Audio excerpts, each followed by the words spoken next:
Hi. Hello? I'm here. Hi. Oh, goodness. I'm still getting used to the new layout for OBS has. Oh, gosh. There you go. Gloves. It hurts your eyes. It hurts your eyes. Yeah, we're in the new boom. When you don't want to go back to the old one. It's below 60 What's below 60 FPS? Nothing here is below 60 FPS. I think I'm streaming at 60 FPS. I've got no dropped frames.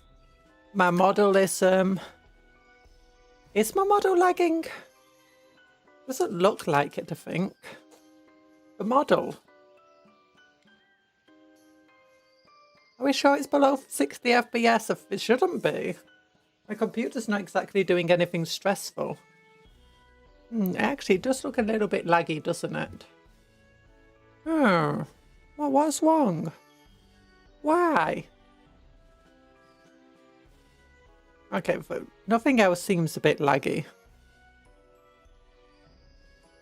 Yeah, none of the like the stream avatars isn't lagging about. That's during your debut. Like this during the debut.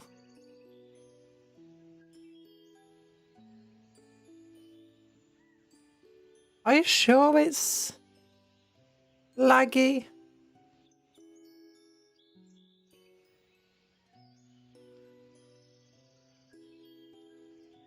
I mean...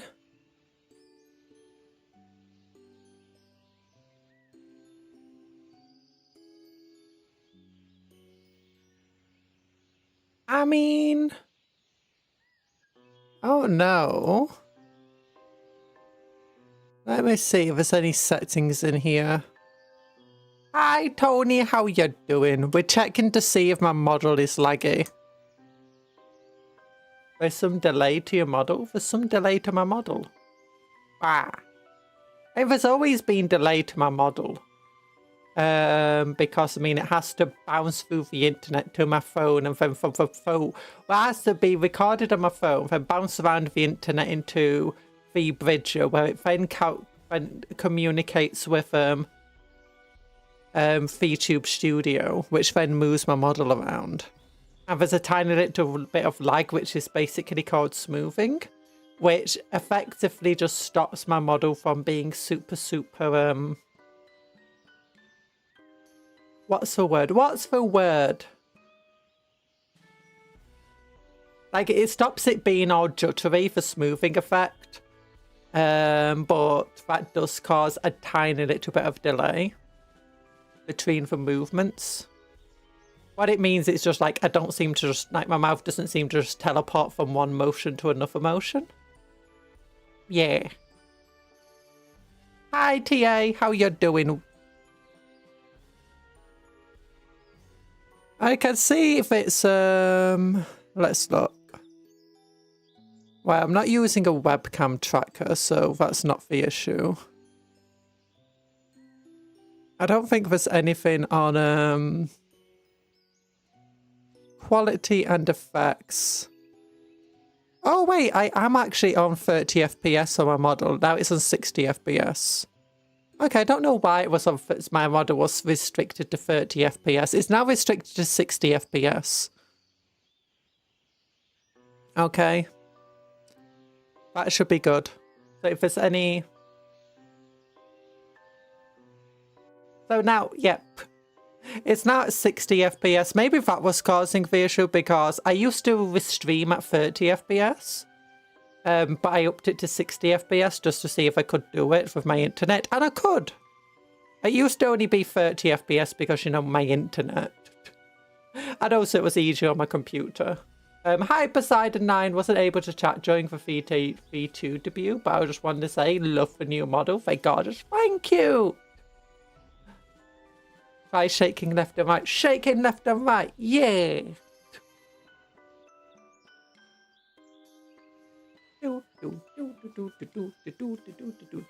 Oh yeah, see, some of the motions there you see are very juddery. That's because there's barely any smoothing on them. But that's because if I did have more smoothing, it would just be the more subtle motions just wouldn't get registered properly.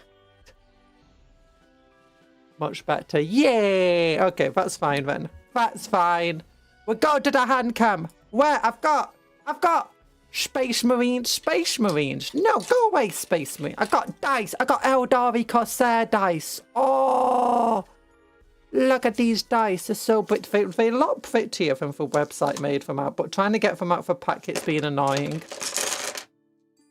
These packets are really not designed for repeated use. Oh gosh, they look a lot nicer in real life than it does on that camera. Let me try messing with the camera settings, see if I can improve this. Video capture device.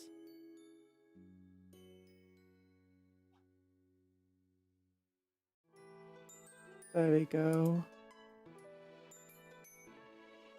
Does that help? It helps a little bit. Yeah, the dice look pretty cool. They've got a little bit of a subtle effect to them, I think. No, they don't. Never mind. It's just reflections inside. When I'm looking at them in real life, I can see like the reflections of the different dots like appearing all over the inside, which gives it a pretty cool effect. But on the camera, you don't really see it as easily. But yeah, but cool Eldari Corsair dice. No, not for Marines. Hi, oh yeah, hi Poseidon, hi TA, hi Erland, and hi Tony. How you all doing? How well do we roll them? How well do they roll? We got 2 6s, which is slightly below average. 2 5s, slightly below average. 1 4, very below average. How many 3s? 5 3s, well above average. 3 2s, slightly above average, and 3 3s, slightly above average. Okay, second roll. Second roll, see how we do with them. Ooh, 4 6s. Now that's good. That is good stuff. Although apparently it's actually this way. It points down. And then how many 5s? 2, slightly below average. 2 4s, slightly below average. 3 3s, slightly above average. And 5 2s, well above average. No 1s. Yeah, that's what we want to see. That's what we want to see. Although back to rolling them back. What about these dice here? Oh no, no 6s. No 6s. And 4 1s. Terrible. 5 1s even. Oh, no, that's better. That's better. 4 6s again. 1 1. Oh, that's good. That's good. The dice. The dice are very faithful. But have you seen new rules for chaosy stuff? My amount of 1s. Have you seen the announced rules for the new chaosy stuff? I've not had a look at all of them. All I've had a chance to look at. Ooh, Adepticon preview. 25th. 25th.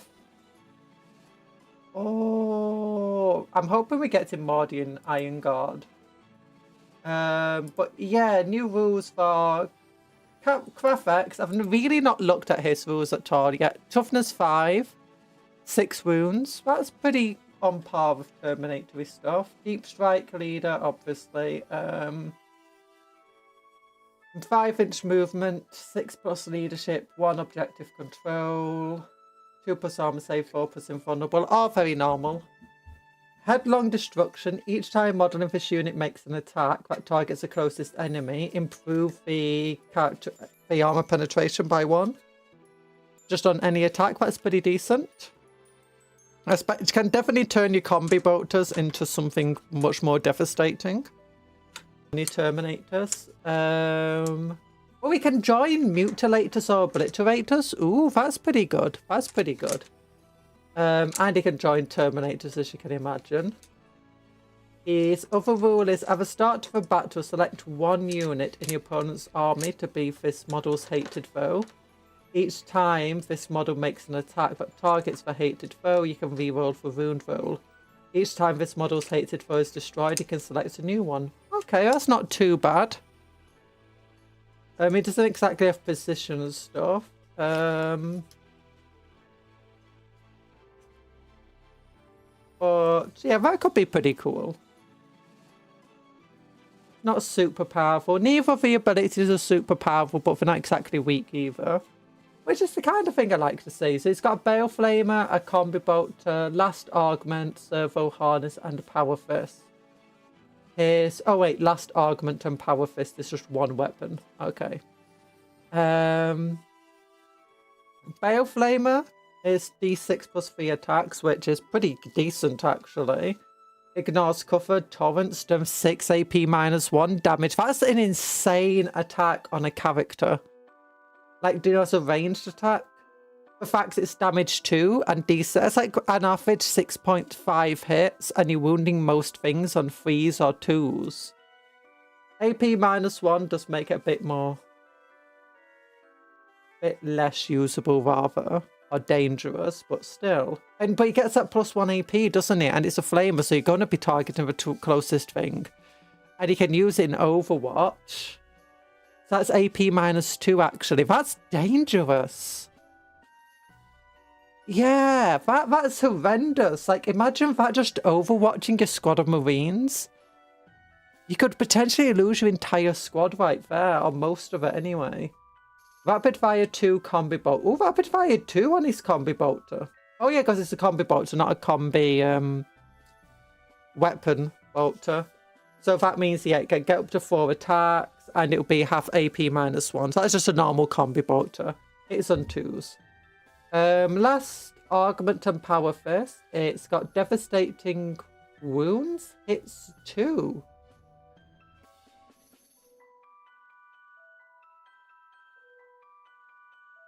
I imagine that means sustained hits and they accidentally just messed up typing it into there. Yeah, I think it must mean it's got sustained hits too. It's done 10 AP -2, damage 2 with 7 attacks. That's pretty dangerous. And then he gets 3 extra attacks of anti-vehicle 2+, done 6 AP -2, damage 2. Not as powerful, but I mean 10 attacks, that's ridiculous. 10 damage 2 attacks. And they're going to be at AP -3 because target closest enemy in engagement range.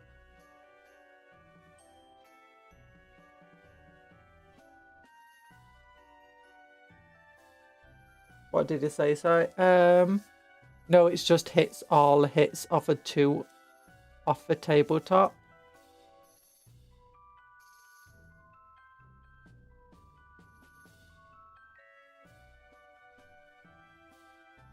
Wait, what's this? Sorry. Off the table.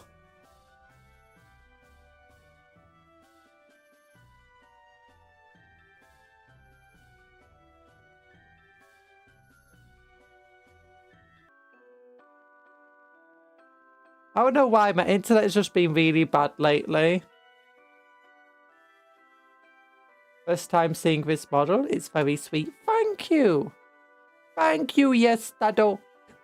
Yeah, we debuted it on Saturday.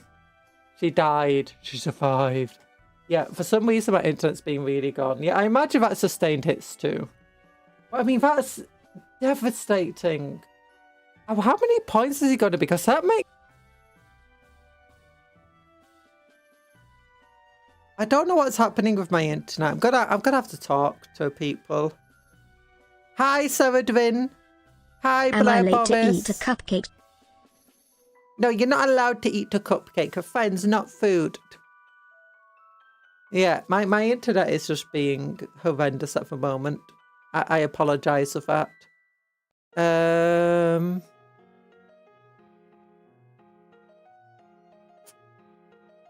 You bought Bavaric Stormbrow. Yay! I'm happy.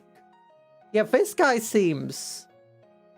He's one of the most dangerous characters I've ever seen. Like, what the heck is going on with this stat line? He gets 10 attacks at AP -3, damage 2. He gets devastating wounds. He gets sustained hits 2+2, apparently.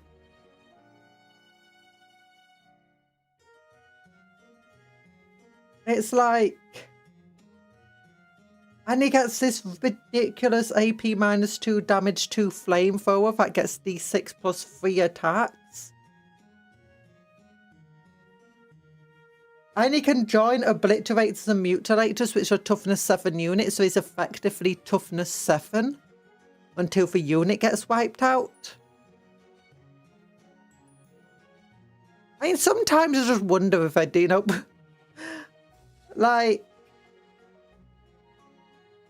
what's Abaddon like? Let's just look at Abaddon. Do you know, for apparently the most powerful character to ever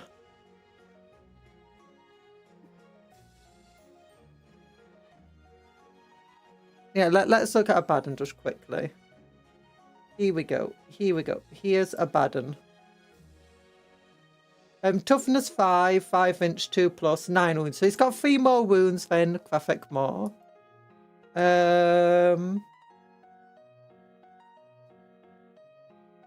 He's got the Talon of Horrors, 4 attacks, strength 5, AP -1, damage 2, sustained hits 1.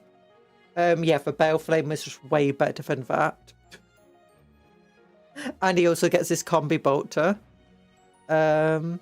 You walked your cat earlier? I walked my cat earlier. He was a little frustrated he couldn't hunt with me along. There's coyotes and poison rat traps around though. Oh, yeah. Yeah, I mean, we have cats that are the same. It's probably best that they're not hunting anyway. Yeah, we also walk our cats. It's dangerous to let them out by themselves. But let's look at his melee stats. So he can get 14 attacks, and he's got devastating wounds. He's got 10 attacks, and 7 of them have devastating wounds are sustained 2. Strength 7, AP -3. His is strength 10 or strength 6, AP -3. Damage 2, damage 1. Okay, he could do 8 attacks at damage 3 at strength 14, AP -4. Okay, so he is a... Arguably, this guy is still going to be a much bigger threat than Abaddon is, especially with his much better range attack, which can also overwatch you. Oh, and he can join Obliterators and Mutilators, so he's effectively toughness 7. I mean, he can generate command points, I guess. And he's got his aura that it's okay. If this guy is just absolutely insane. Hi, Lord Grandmaster. We're looking at the new rules for the new chaosy stuff. The Mutilators, on the other hand, I looked at them and honestly, they're okay. They're not amazing. They're not bad. They can reroll charge rolls, and on a 4+ for per model in the unit, they can inflict devastating, not devastating, D3 mortal wounds. There's 3 Mutilators in a unit, so that looks like they're coming in boxes of 3 anyway then. They can deep strike, as you can imagine. Only 5-inch movement, but reroll into charge is pretty decent.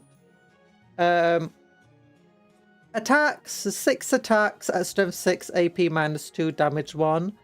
Or 4 attacks at damage 3, AP -3, strength 9. Or 2 attacks, strength 12, AP -4, D6 plus 2 damage. So pretty much they can go into any sort of unit you want to, and with 3 of them, that's a decent number of attacks, whatever you're doing it with. They're pretty much a massive threat to whatever they go against. 6 attacks at last cannon. Yes, your full unit gets basically 6 last cannon attacks, except tiny bit better than a last cannon as it's +2 damage, not +1. So that's pretty decent. I wouldn't say it's incredibly impressive. If they are going to be quite hard to get rid of, mind you, at toughness 7 with 5 wounds and 2+ armor save and 5+ invulnerable. And the extra mortal wounds can definitely try making up for any sort of lack of other damage that they do. If you charge them into a squad of 20 guardsmen, they'll on average get 12, well, D3 mortal wounds, that's on average 2. So that's going to be on average 3 mortal wounds.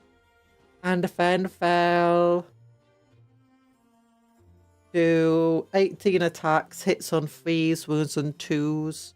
No armor save allowed, so that will be 12, 10. Yeah, they'll kill about 13 in the initial charge, and then finish them off in the next round of combat, in theory. Charge them into something like a Lehman Russ. They'll get, again, 3 mortal wounds into it. 6 attacks. We'll get 4 hits, wounds on 3s, around 2 2/3. Go through 6+ armor save. So we'll get just over 2 d6+ damage, d6+2. That's 5.5. On average, I think you'll be able to bring down a Land Raider. But the issues that they're mostly facing here is just trying to get to the enemy before they get wiped out. Toughness 7 is pretty tough, but it's not super tough. And with their very slow movement, there's a good chance they're going to be wiped out anyway. For re-rolling the charge does give them a decent chance of being able to charge into something with Deep Strike next to. But there's got to be a good chance that they're going to fail. I feel like for a really good distraction, Karn effects just like Deep Strike into enemy lines. They need some uppy downy. Mortals would be great into hordes. I think the mortal wounds would be good against anything. Like, I think it'll be especially good against vehicles, as it's a roll per model in this unit, not for target unit. So if you charge into like a vehicle or something, just getting those 3 extra mortal wounds off initially. Well, I say 3, up to 6, on average 3. No, not up to 6, up to 9, on average 3. It's got to be massive for just making sure you can wipe out that vehicle. Like, I don't think on average by their Thunderous Blows attacks that they'll actually take out like a Lehman Russ in one go. But with mortals, they can. So they're not bad at all. They're not bad at all.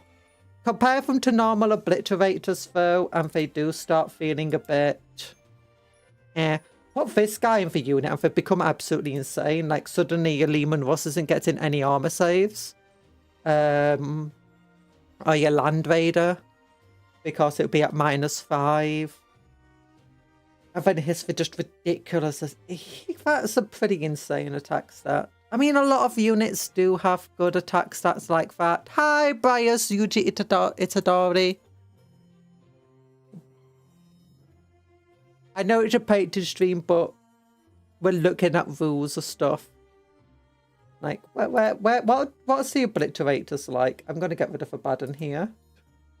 What do obliterators usually have again? So this is a stat line of obliterators usually. Same sort of stat line, same invulnerable save of 5+. Oh yeah, obliterators have the ability to indirect fire.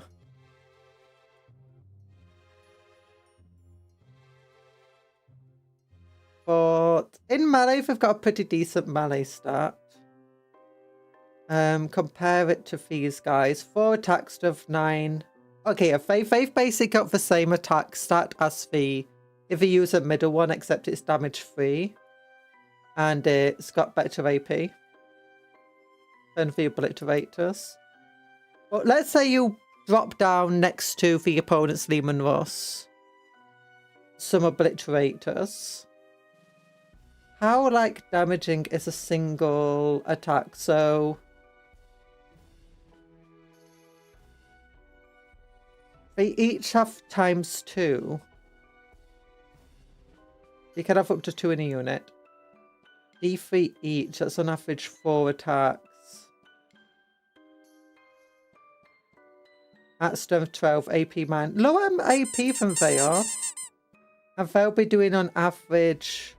up to 6 damage with their anti-tank attack, compared to theirs up to 8 damage. Hi, Bobbly and Keeper, it's nice to have you back here. I hope things are going okay for you. How you doing? But yeah, so what can they do? Maximum damage they can put into a Lehman Ross as a result for 3 of them is going to be 6 attacks at 8 each, 48 damage. They can do a maximum of 6 each, that's 12 at 6, 72.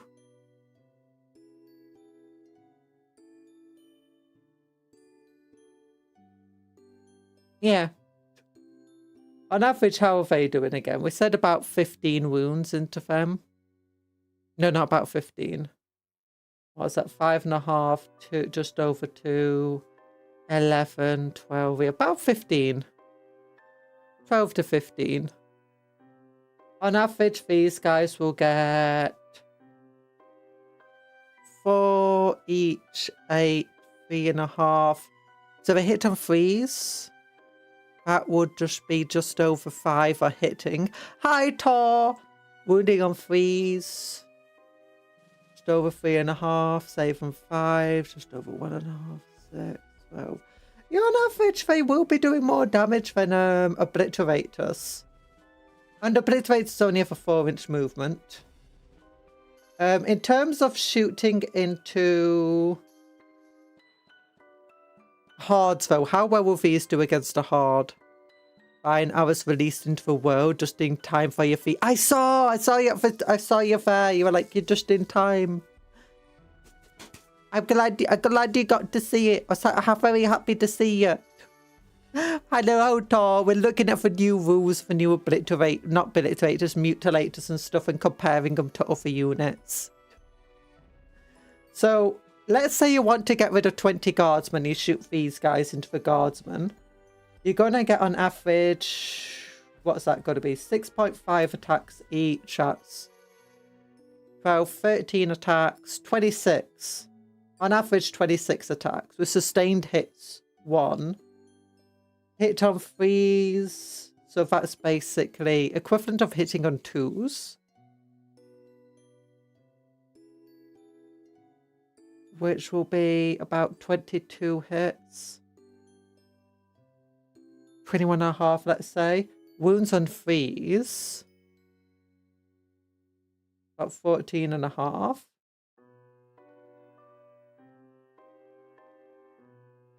Honestly, they're going to be doing just as well. 12.5 kills on average. Except then these guys could potentially also charge in and do even more damage.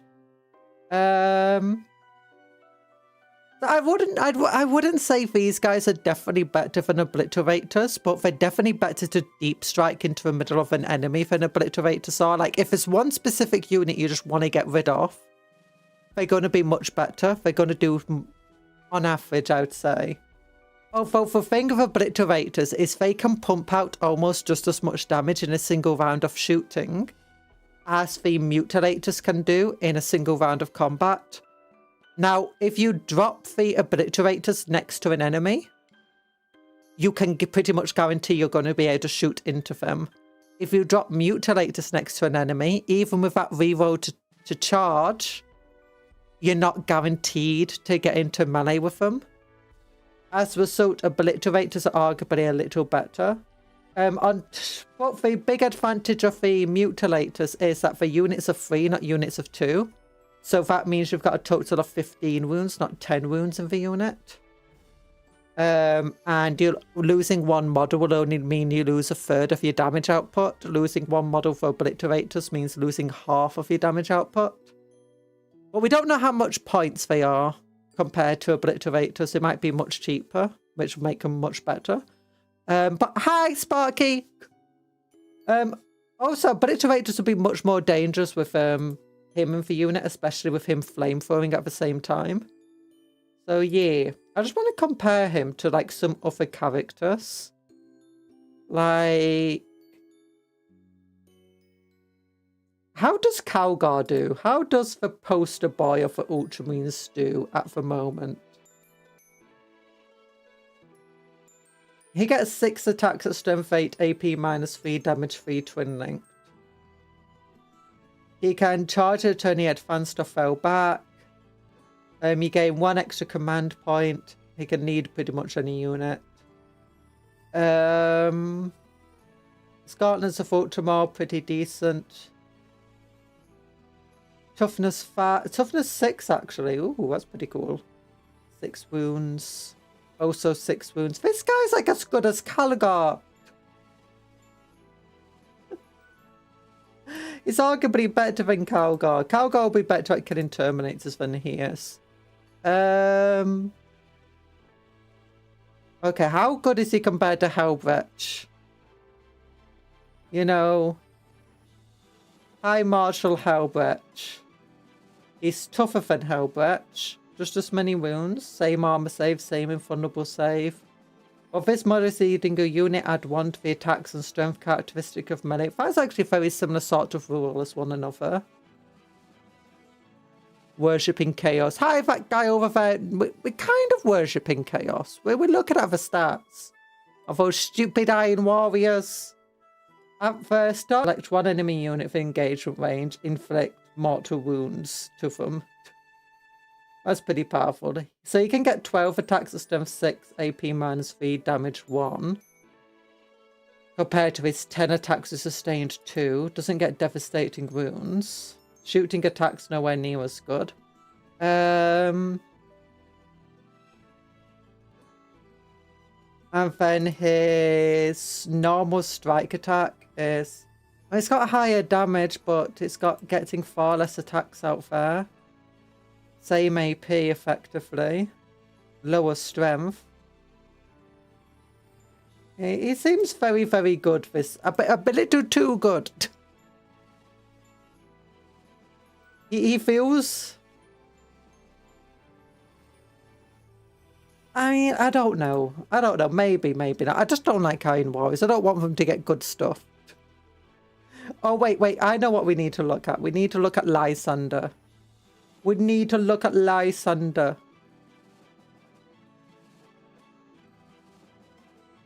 New. Adeptus Astartes. Imperial Fists. Create lists. Federal Cantor. Tor Gardon. Here we go. Lysander.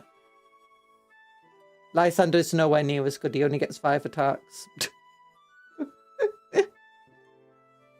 Oh, wait. Yeah, we have to remember that Helbrecht has the +1 attack, +1 strength. So actually, he's doing a lot better. He'll be getting 7 attacks with his strike. And it'll be strength 9. So it is kind of similar, I guess.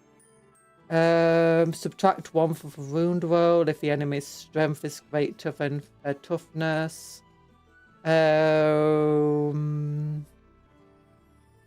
Terminators get objective character control of 2. Once per battle, it's a 2+ invulnerable save. You get 7 wounds, but it's only toughness 5. Toughness 5, 6 wounds. I think he gets 7 wounds because he's got a storm shield. In terms of his damage output, he sucks compared to Graphic Morn. Which, honestly, if I was gonna have make Graphic Morn, I'd probably balance him directly to be around a similar level to Darth Lysander. I think if you look at like how the stats rolled against one another, they are kind of fun in like he gives his unit like better toughness. It's harder to kill his unit. But Darth Lysander, this guy makes it easier to kill enemies, which goes really well into this idea of defense versus sieging. And his 2+ invulnerable save compared to his hated foe ability. And his focusing on objectives compared to his just focus on killing stuff. It's very good contrast to one another. But in terms of just his damage output, it's just absolutely insane. For the Graphic Morn. I definitely wouldn't have him getting as many attacks as he does. Especially with... I'd either have the Baleframe be weaker, like it would only be damage 1. And then like the servo harness maybe only be damage 1 as well or something. Oh no, I think they... I'm not a big fan of just how overpowered he is. We've been seeing that quite a bit with characters though, where they don't always seem that well balanced. Like some of the characters just seem overcosted and underperforming, while others seem undercosted and overperforming.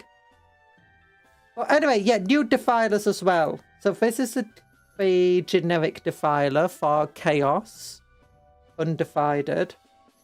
And it seems really, really good. It's toughness 11, 3 plus armor save, 5 plus invulnerable, 18 wounds, 12-inch move, all to be expected. It's still got its scuttling walker ability to move over. 2 Cuptiles. Let me eat the other one. Oh gosh, yeah, I forgot about the Cuptle. I forgot to move the other Cuptle. Sorry, it seems playing tricks on your mind. But yeah, so the new Defiler seems really good. It's got scuttling walker allowing to move over units and terrain features. And like move through them as long as it doesn't end its movement and engagement range of the enemy or on a piece of terrain it can't stay on top of. It's got a cool Demon Forge ability. Each time it uses its Dark Packs, it gets to reroll a wound roll of 1. In addition, once per battle, when this unit makes a Dark Pack, it can use this ability. And basically, you choose to overcharge it before you take the leadership. If you fail, you suffer 3 wounds instead of D3 mortal wounds. So, I don't know. It depends on how many points it is. If it's the same number of points, yeah, this is actually going to be really, really good. If it's a lot more points, it's going to be really, really bad. It depends. It depends how they point it. Because the current Defiler isn't bad, per se. It's just very, very big. So it takes up a large surface area of the table, especially with that giant base. And it's... not very good. No, it's good. It's just overcosted for what it is. Like, it doesn't do any one thing well enough to be worth its points. And that's often the issue you get for, you know, it's the same issue with a Redemptor Dreadnought, which it feels, especially in larger games, it feels a bit overcosted because, like, in smaller games, it can be worth it. Because you sometimes just need a model that can do multiple things at once, especially in Space Marines where you can't get that many units out. But in larger games, when you can, it's much better to have a specialized unit that's cheaper. And the Defiler is definitely an all-purpose unit. Hi, Douglas Pendergraph. I'm doing well. I hope you're having a wonderful day too.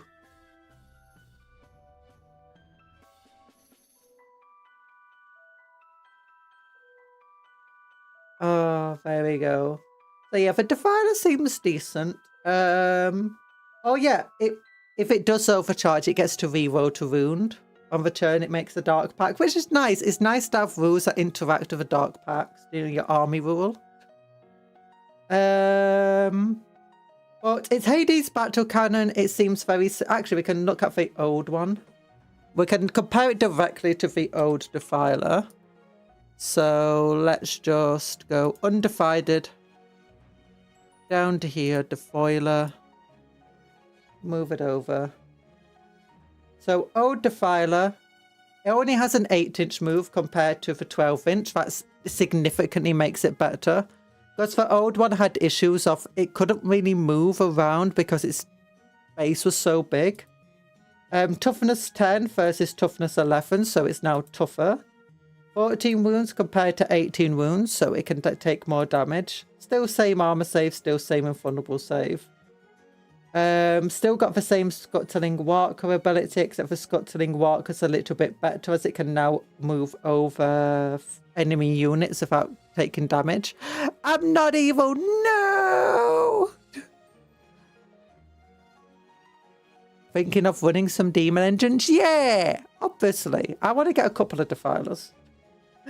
But when we look at the Hades battle cannon and compare it to Defiler cannon, it's pretty much, I think, the same. Yeah. Blast, 48-inch range, 48-inch range, D6 plus 3 attacks at strength 10 AP minus 1 damage 3. Yep. It's the same. But it can now get the Ectoplasm cannon, which pretty much just seems better, to be honest. Also damage 3, AP minus 3 instead of 1, strength 12 instead of 10. Hits and threes both have blast. It gets D6 attacks instead of D6 plus 3. Other downside to it is it's only got 36-inch range compared to 48. But yeah, you're probably going to see a lot of Ectoplasm versions rather than Battle Cannon. Might be a bit... I'm not a bit evil. Don't worry. Just ignore the horns of flaming eyes. I'm not evil. I'm not evil. Cuptle, don't look at them. Don't look at them. But yeah, so it can replace a battle cannon with face. It's also got 2 excruciator cannons. In addition, which it can change from magma cutters. The excruciator cannons are pretty good. Each one gets 6, and it has 2 of them. 6 attacks, so it's 12 attacks effectively. At strength 6, AP minus 1, damage 2. That's insane damage output right there.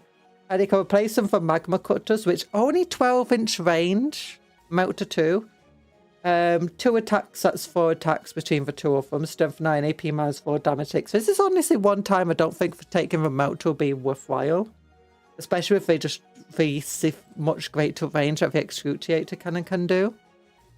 Your treatment to staff at your room. Look, I treat my staff at my Rimworld colony super well. Look, you get burgers, you get cola, you get psychic leaf smoking stuff. I do rituals. I make dark pacts of demon gods to make you guys happy. Guys. Oh. Yeah, the Magma Cutters seem... I mean, if you're going for a melee version, the Magma Cutters definitely seem like the better idea.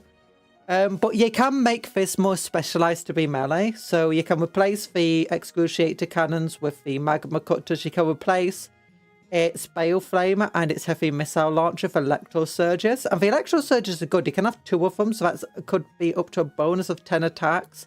With sustained hits 2. At strength 12, AP minus 2, damage 2. Combine that with the Magna Cutters and then its Sweeping Claws. Like the Defiler Claws currently is strength 5 attacks at strength 16, AP minus 3, damage D6 plus 1. The Defiler Scourge currently only gets 3 attacks, no sustained. And it's only AP minus 1 currently. But yeah, so it's getting 2 extra attacks on its Scourge. It can get up to 2 Scourges. Oh no, it can't be. It says a model can only be equipped with, cannot be equipped with more than 1. Never mind, I'm being silly. So yeah, it could get 1 Electro Scourge then. It would be better if it could get 2, personally, because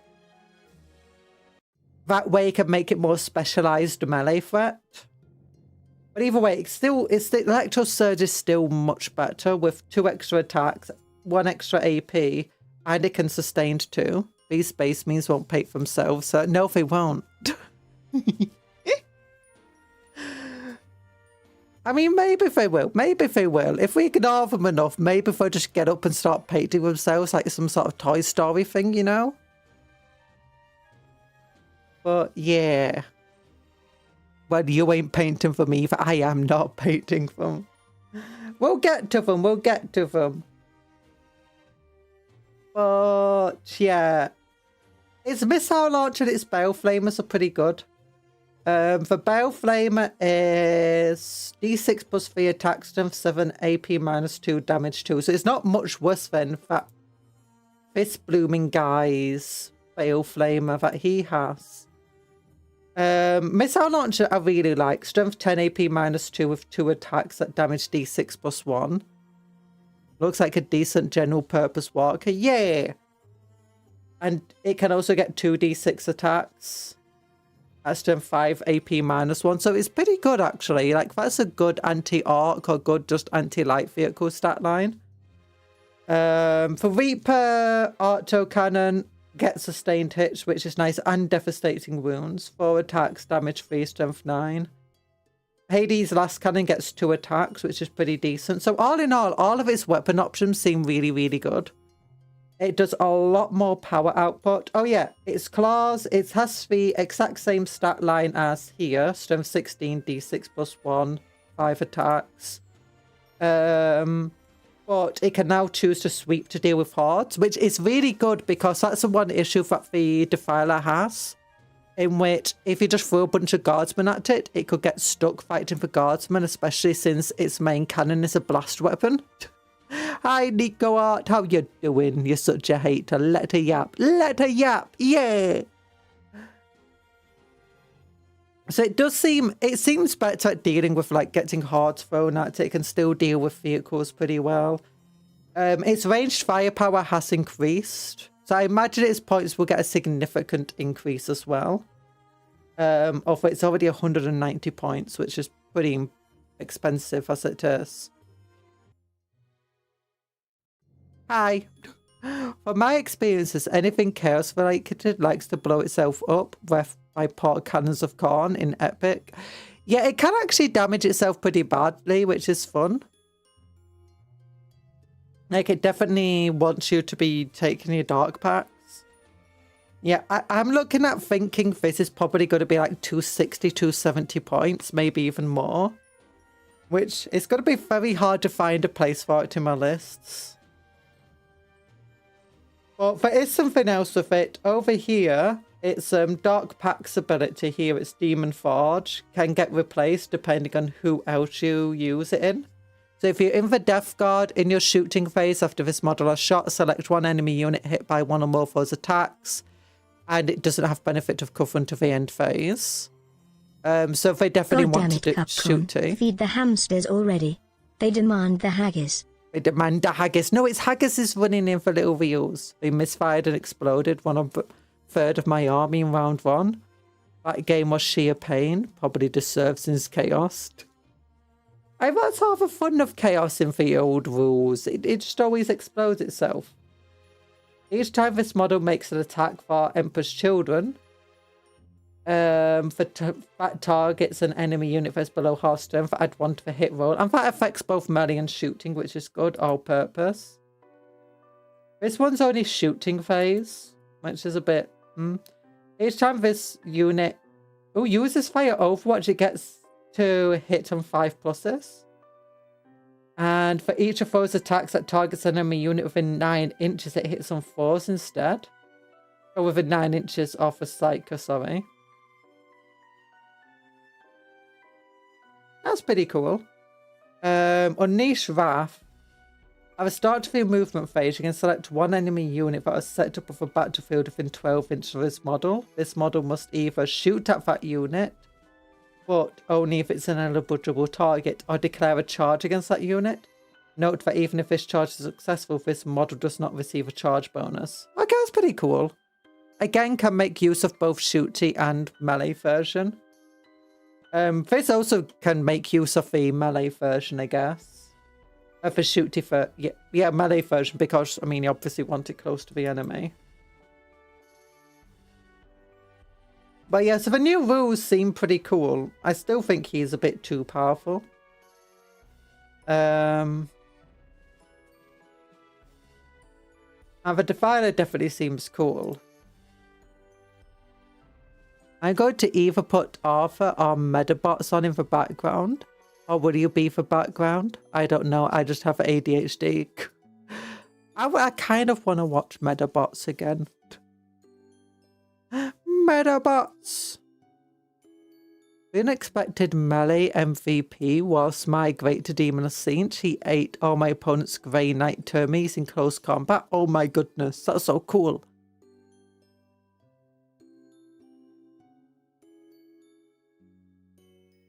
Why is it doing so well?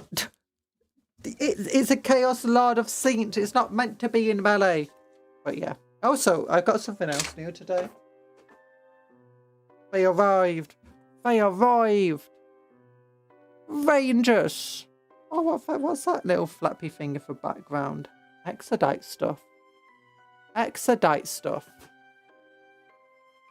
Yeah, Rangers. Raw. Games Workshop. Made in the UK. Yeah, I'm going to convert 2 of them into Corsairs. Because I've got 2 Corsairs as sniper rifles that, you know, I don't want armed sniper rifles. But I want to put into a Ranger squad instead. Okay, so we got these 2 guys here. I wanted to get some painting done before the stream, but I've just been dead. So, you know. What am I doing?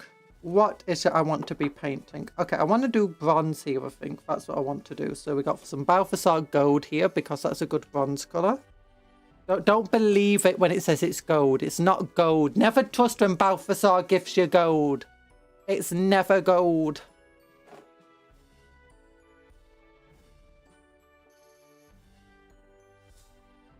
Don't be like Marienberg. Like this nice guy called Balthasar Gelt came and gave us some gold. He bought loads of stuff. It's like, oh my gosh, our economy is going so strong thanks to this wizard. Yeah, for wizard, doomed them. By the way, what do we want to name Agdu? It's like, this guy's not got a name. This guy's not got a name. You can give them names. You can give them, and these guys don't. So if there's any names that you want to give these to, this guy's called Jerry Berry. This guy's called Augustine Saget. So it can be a serious name if you want. It can be a sillier name. Whatever you want to call one. I'm open. Oh, we can write it in silver. Like, one needs to be Saint Leonard. I'll name this guy Saint Leonard.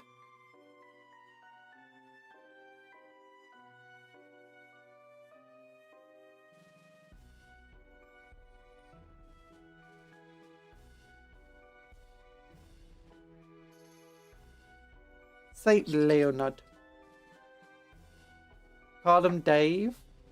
Dave too. I'll call one of them Dave. I'll call him Big Dave.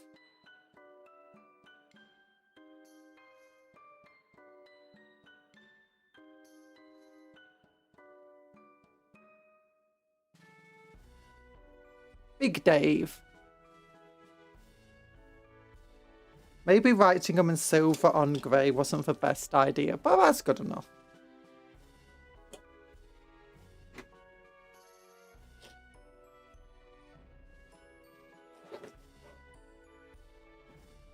So we want to do for brass, for bronzy, brassy wires. No, use Small Dave and Middle Dave as well. Like we got Middle Bob. We got Middle Bob. In RimWorld. Now, we'll leave it open for other people to give their name suggestions as well. Maybe future ones can be named Dave. Where's my magnifying glass?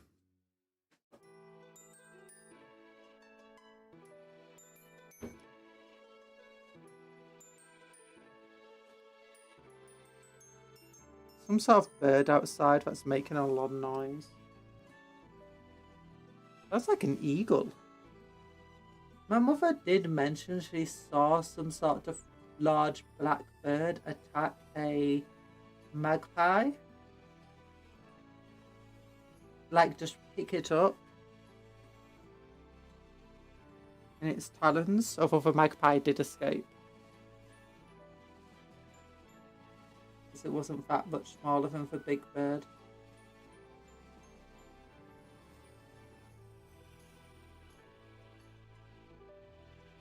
Oh guys, I've been watching too much Lord of the Rings. I've been trying to do some writing today, and instead of writing my story, I just wrote poetry instead.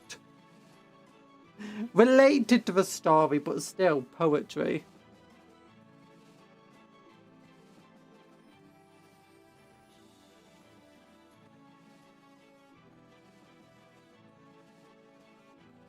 That's what I always do when I watch Lord of the Rings or like read Lord of the Rings. I always just end up writing poetry. I've ended up even listening to Edgar Allan Poe and other poetry.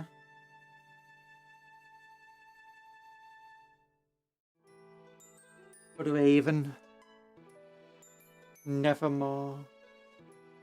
I need to change what the bomb command is. Someone needs to remind me. It's like after the stream, I need to go into stream avatars and just change the command name to something like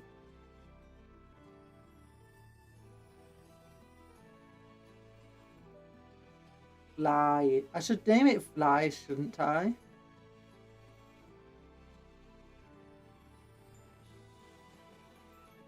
Oh, Jump Boost. Maybe Jump Boost would be good.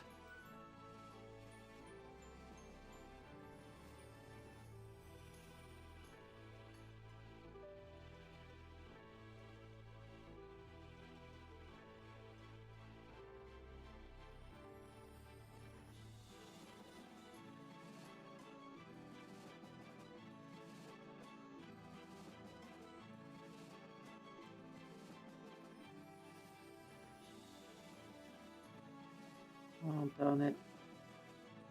No, I didn't mess up. It's just light next to it. Okay.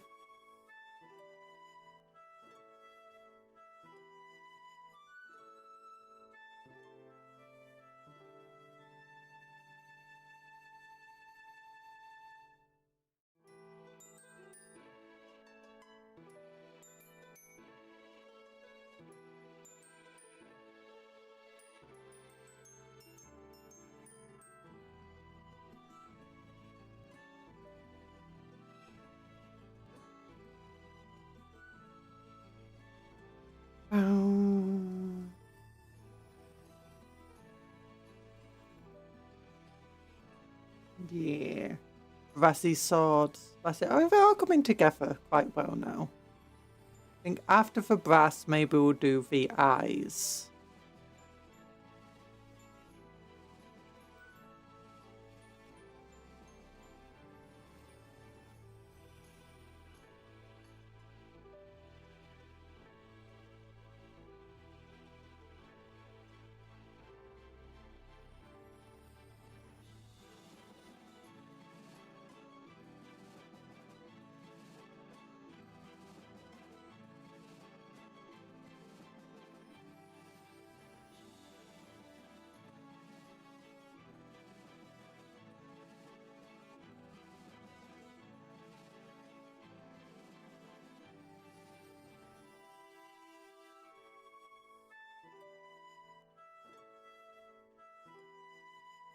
Just extend the length first.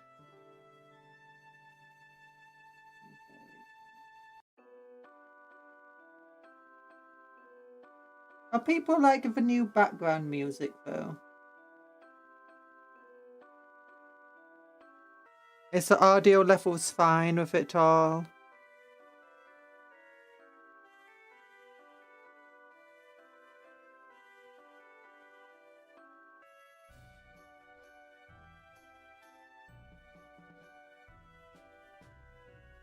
Yeah, it's good. Nice.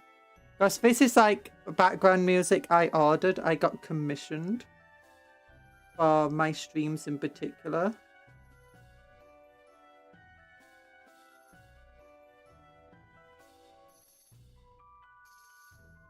I should probably upload them to YouTube.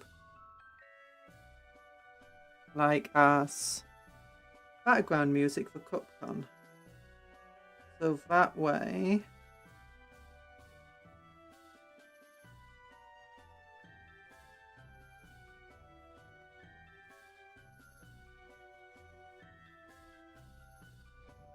I can protect...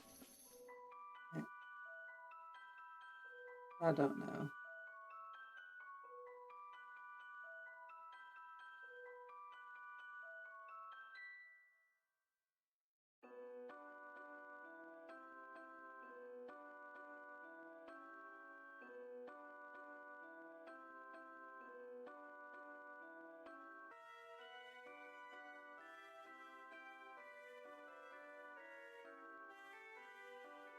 Do, do, do.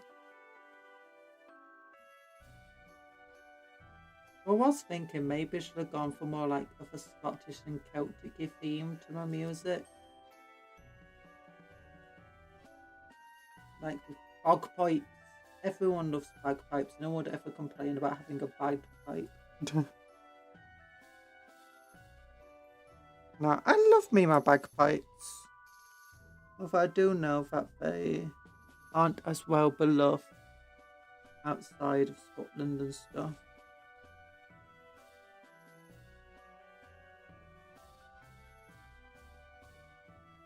I had to step away to prep some food. The fries need food after work. Ooh, what you having with your fries? What did I have for tea today? Oh yeah, just some macaroni. Microwave macaroni and cheese.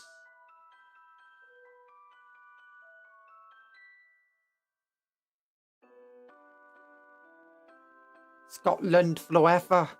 Bagpipes intensifies. Yeah.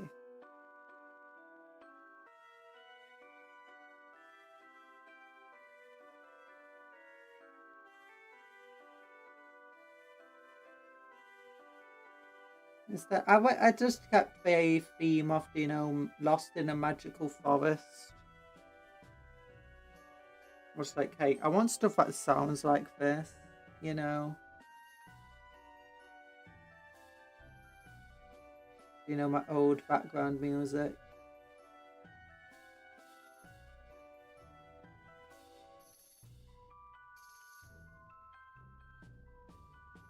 And meatballs are half off, so dirty fries with bacon. Dirty fries. Cheese and jalapenos. And meatballs with all things taco sauce. You're just lazy. I mean, that still sounds like a lot of work. Are fries the same in Euroland as they are in Americaland? So usually fries outside of America, outside of the Americas in general, refers to, you know, very thin chips. Very thin ones. Thin, long. If it's not, then it's usually chips. Thick cut. At least in Britain anyway. I don't know about anywhere else. But if it's referred to as chips, it means thick cut. Potato stuff. And then you've got fries are just very, very thin, very, very long. Charles version of lazy, Chef Mike is getting involved to melt the cheese.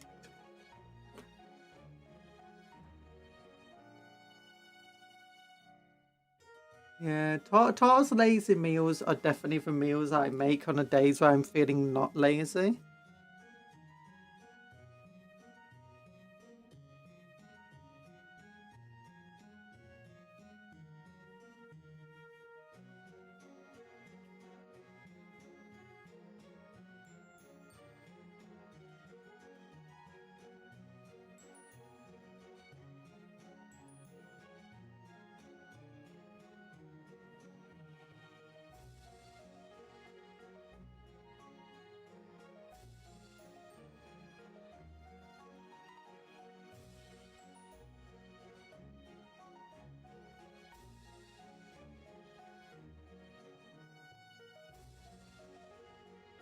I have to be careful not to accidentally break off the skull on this guy's backpack.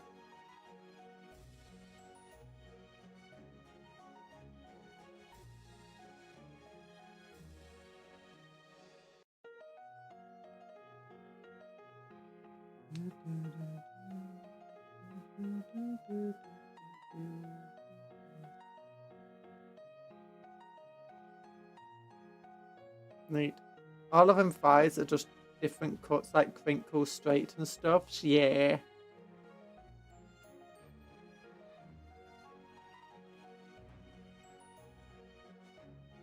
Hi, French Puff. Please don't use gibberish on Cuptle. Puff with of H they dot. Gibberish. Yeah, please don't use gibberish on Cuptle because Cuptle will sometimes get stuck in a loop for ages.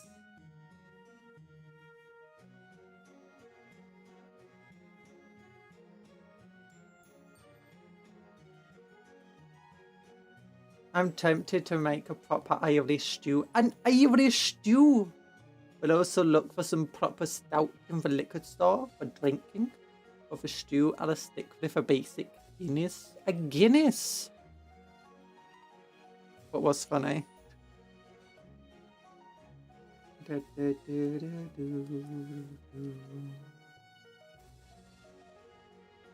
How are you doing, French Buff? Welcome to the stream. We're painting with. We were looking at the new chaosy stuff earlier, but now we're painting.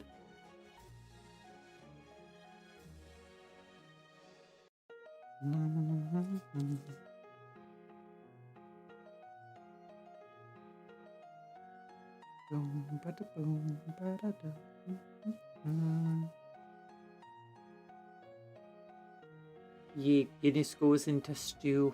Guinness goes there, that's what makes it Irish. If it was a Scottish stew, it would have whiskey in it.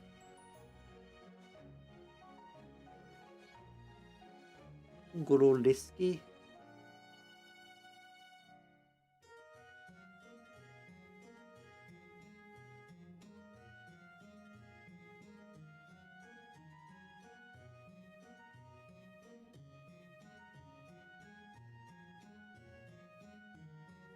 Scotch whiskey.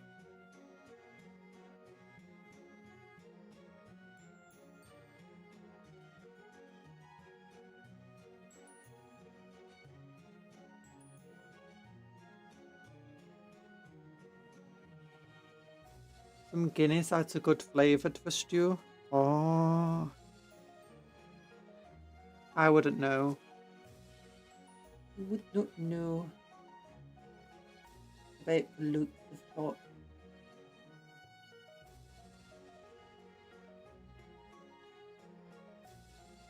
That being said, we do make beer battered stuff and like hot pile of beers and stuff in them. And I've had them.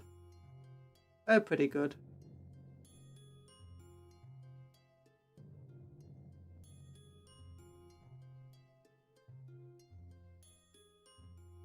And obviously got sauces that have like white or red wines in them.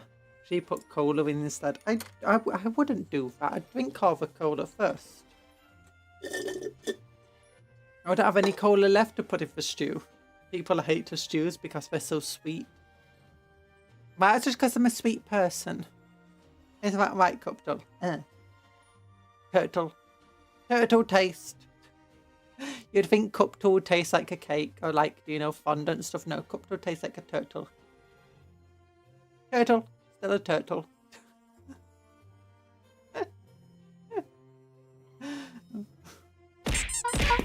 Stop picking the back of my head. It makes me go bald.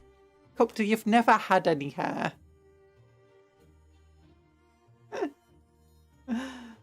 Oh.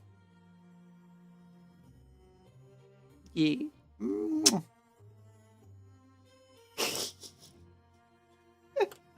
Cuptles are so adorable. I like how delicate of a grip I've got Cuptle in as well.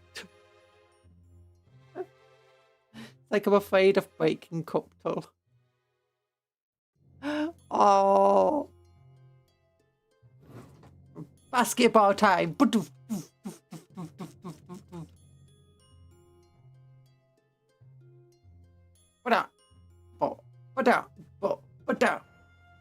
When Cuptle was young, he had hair like those Japanese delinquents. I don't think so. That's nice. I use Pilsner. Pilsners! Oh, that's like the character in Brooklyn Nine-Nine, Amy's ex-boyfriend. He loved this Pilsners. I don't know what a Pilsner is, but he loved them. Creator, can you let Michi stop bouncing Mr. around? Stop bouncing you around. No, never! In my stock, when I make meat and vegetable soup, makes for slightly... You watch Brooklyn 911? No, Brooklyn Nine-Nine! 9-9! 9-9! You saw the meteorite episode? What wasn't a meteorite episode in Brooklyn Nine-Nine?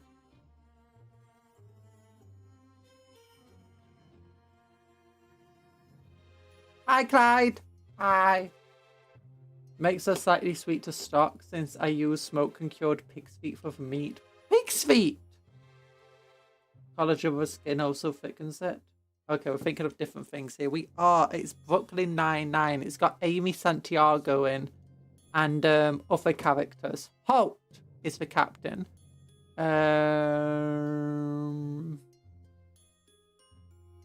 Jake Perturabo. No, it's not Jake Perturabo. It begins with a P though. Pafowski. No.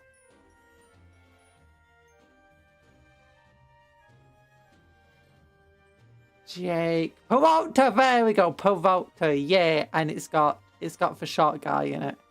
What's he called? It's got Rosa Diaz, obviously. I can remember Rosa Diaz. I can remember Amy Santiago. I can remember Kevin as well. Boyle.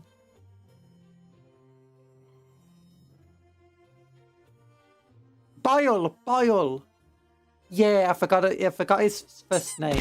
Sam? No, it's not Sam Boyle. Something Boyle. And then you got Gina. She doesn't have a last name. She's just Gina. And then you've got Visage. I forgot what Visage is called. It's called... Surprised you know the names of characters that are not Warhammer or Lord of the Rings related. Hi, Nano Fate. Kalanis chatted today. Yeah. No. I can't remember what sergeant. He's a sergeant, and he's called.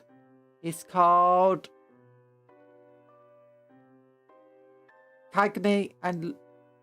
Wait, isn't one of his children called Cagney and Lacey or something like that? Aren't those his two kids? But what's his name? I forgot. And then you got... Oh, what they named? Begins with S. Scully. Scully is another detective. He's cool. And then you got the other one. The one that's always getting told off. Yeah, the character played by... Oh, it's called Terry! Yeah! He's actually named Terry or something, isn't he, like that? Cagney and Lacey is an old Buddy Cop series. Oh, is it?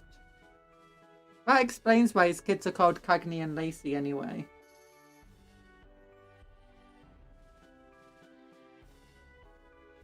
How do I remember his kids, but I can't remember what he's called? Hitchcock and Scully. That's it. Hitchcock and Scully.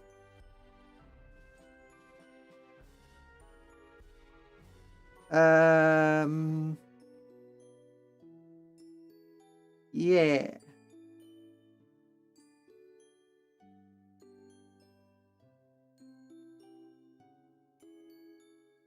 See, I watch TV sometimes.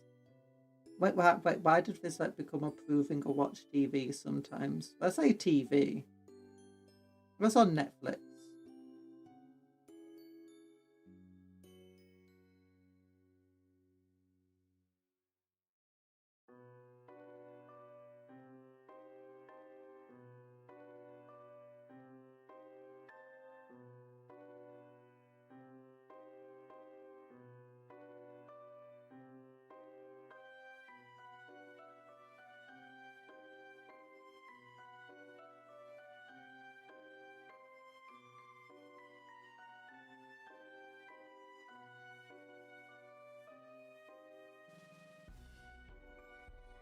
Cagney and Lacey first aired before I was born. You're old. I have no idea what this is. What it is. Never heard of it before.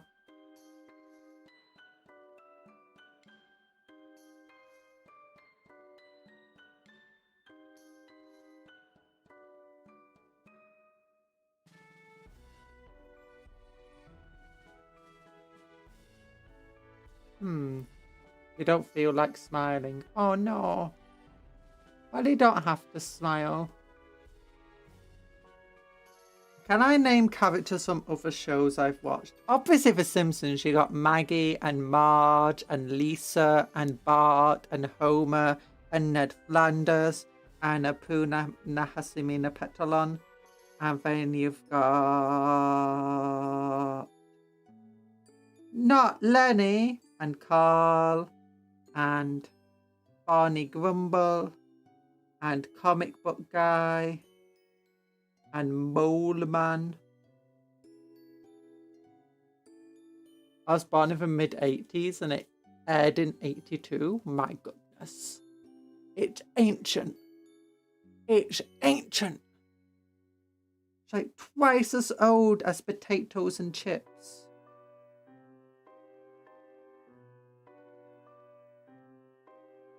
Why would you have potatoes and chips? I don't know.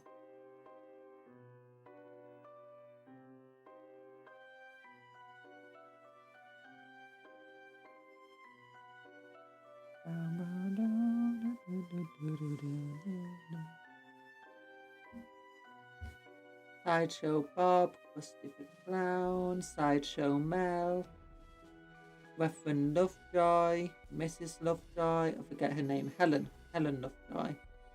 You got Maud, you got Edna Krabappel, Seymour Skinner, Agnes Skinner, Superintendent Chalmers, Kearney,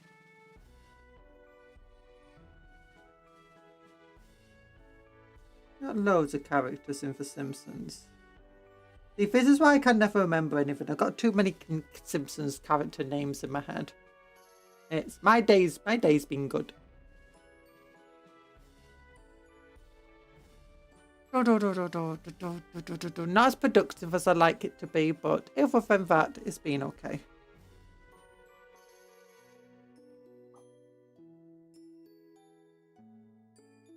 Okay, what?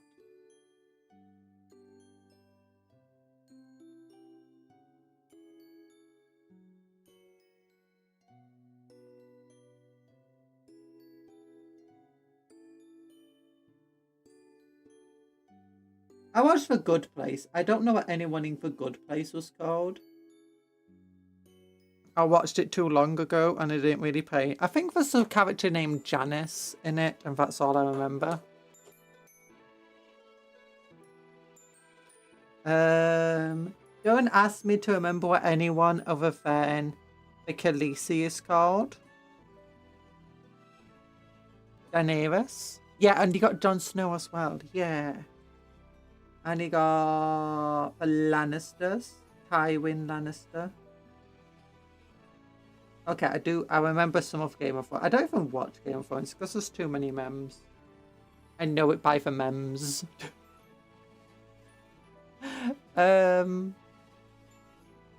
See, I can't remember names.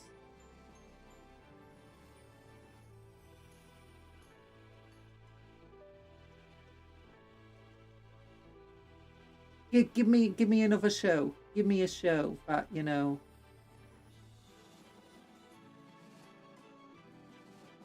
Okay, Justice League Unlimited. What's the names of characters in that? You got Jon Stewart.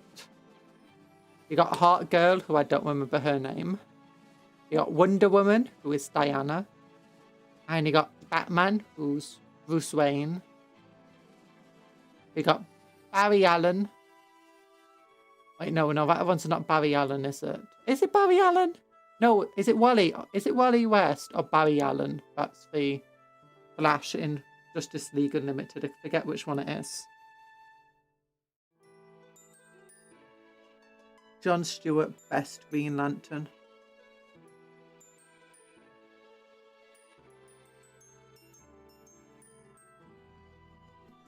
Hope my day will get better. I hope your day will get better too.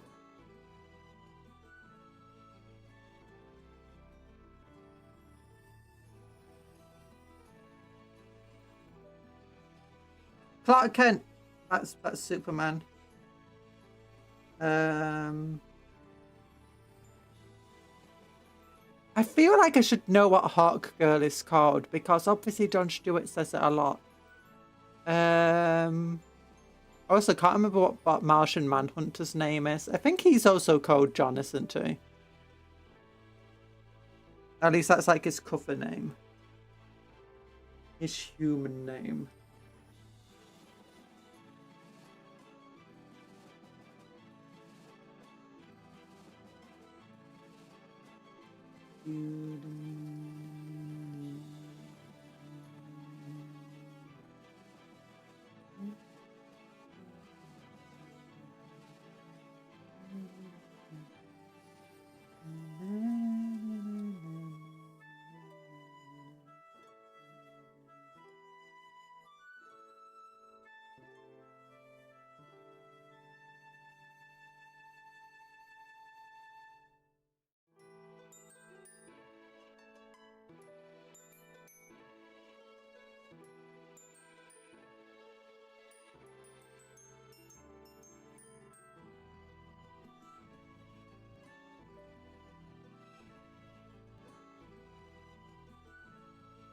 There we go.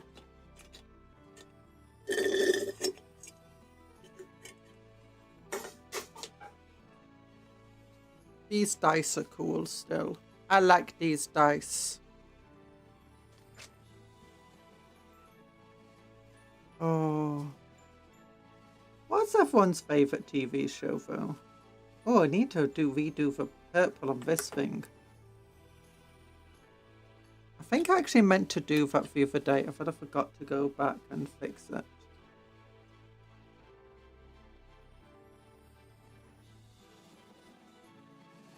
I only did it on one of them. Oh no, there's a little bit there, but never mind, that's fine.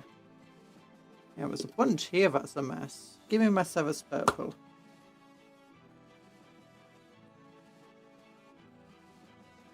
I don't watch TV outside of anime. Okay, what's an anime I can name most of the characters in? I'll probably struggle a lot more there. You got Dragon Ball, you got Goku, Tenshinhan, Villain, Gohan.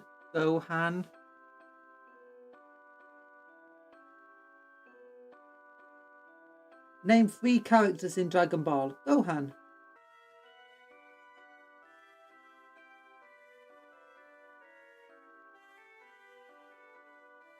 You got Kakarot. You got Broly. You got Vegeta. You've got Roshi, Bulma, Launch, also known as Lunch. You got Brief, Dr. Brief, and Panty, and Bra, and Pan.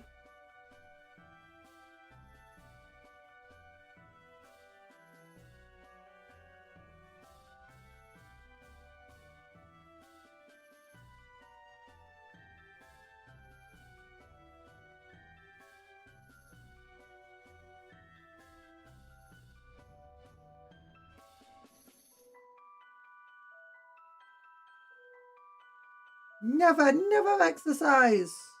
Not while doing hand cams. It's hard to exercise while doing hand cams. Because I got these gloves to deal with.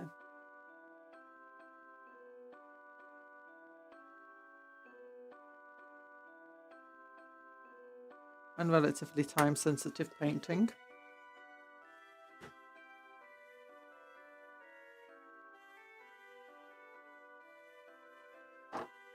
Oh, my arms are so weak. I was trying to like pop some bubble wrap, and I could pop the bubble wrap. I just got like very, very tired doing so. It's like, oh, my arms, too many bubbles. Right, where did I put my like? There we go. This thing.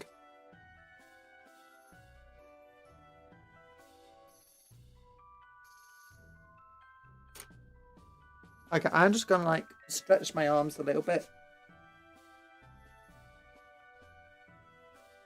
Oh gosh. Hi, Demo Man Mine.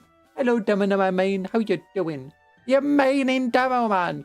And you're, how old are you? What year is it? 26. 26 plus 12. Oh, you're like 138 years old. Oh my goodness.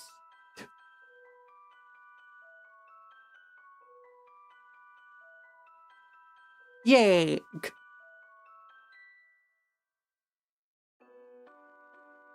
Hmm.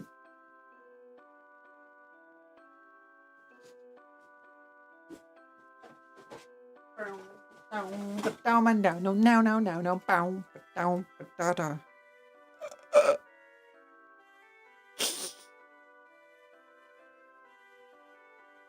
I got so much I can do. I can be angry at you guys now. I need to remember I can just press for number 3 and I can be angry at you guys. I have no idea why 1888 is in my username, honestly, but I'm sure I'm 138 years old. Yeah, I trust that. I trust everything I read on the internet. And if I didn't, I'd be angry. Like this.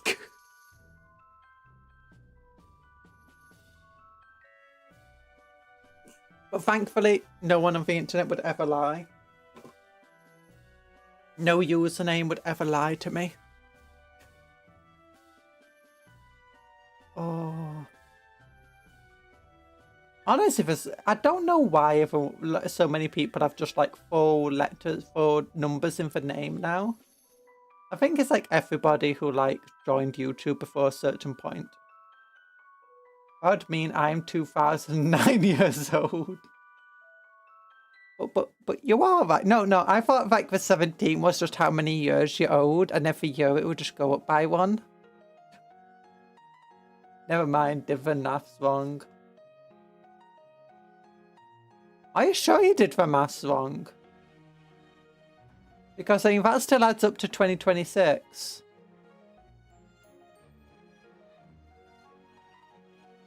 And Nano Fate says they were born 1982. But I know really that they were born 2100.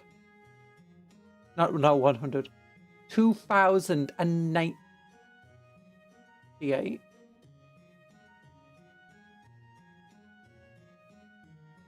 2098 years in the future. Yeah, 2098 years in the future. Yeah. Which is like Halo time, isn't it? I am from the future. Yeah, you're from 4,793 years in the future. And Night Parade is from 1984, which means they're 42 years old. 2092. Wait, who would be 2092? 4118. No, that'll be 20. That'll be 20.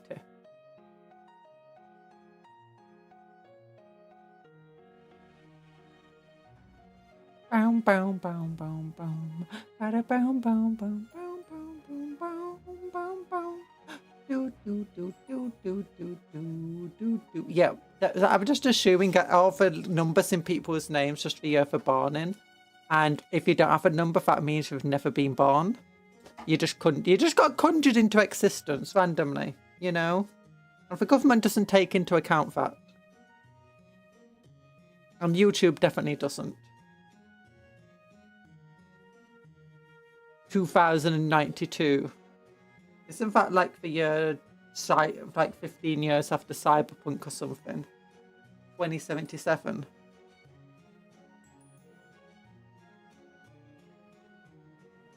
Boom, boom, boom, boom, boom, boom, boom, boom, boom. Boom, boom, boom, do, do, do, do. 2092 years in the future for Nano. Are you sure? Because it's 4118. If it like, wait, is it? Is it? Oh yeah, it is. It is. It is. It is. I was being silly. I was thinking. I was doing stupid stuff in my head. Look, sometimes the maths doesn't work out in my head. It's fine. Yeah. Yeah.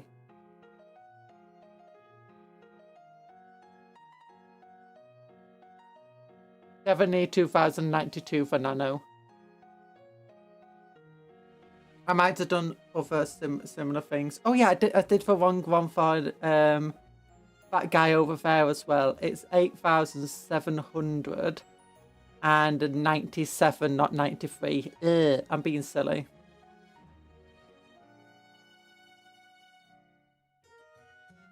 Yeah, being silly. I have it for 80s, but for 1984 it's actually for novel.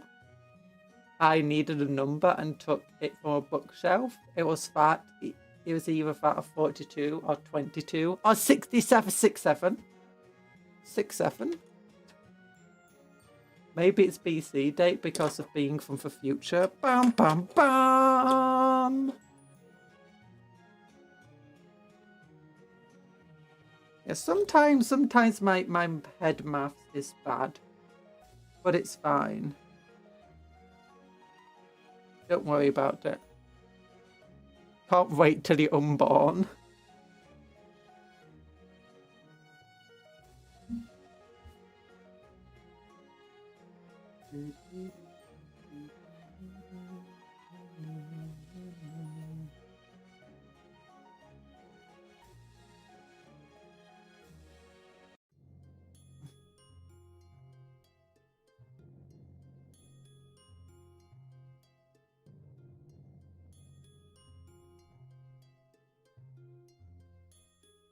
I am such a slow painter.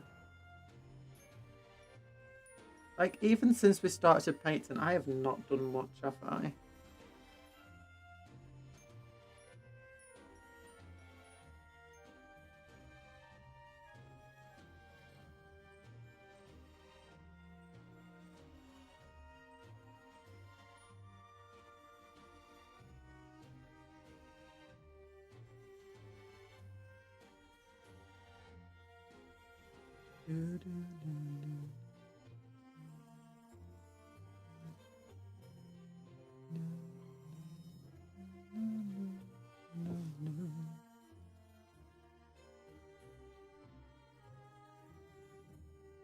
These space marines will paint themselves. Just trust it. Just trust it.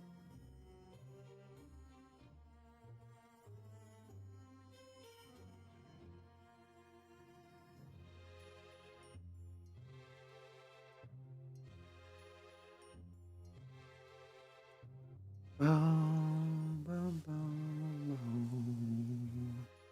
bow, bow, bow, bow.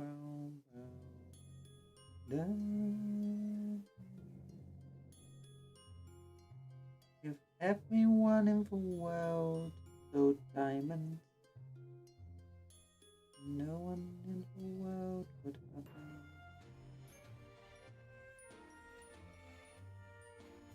Who needs diamonds?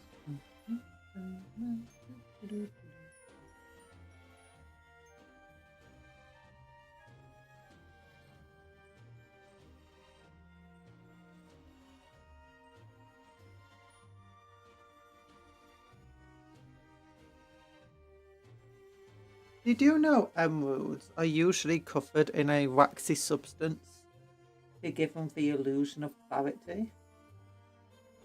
Because most emeralds are generally quite cracked and fractured due to being very, very fragile.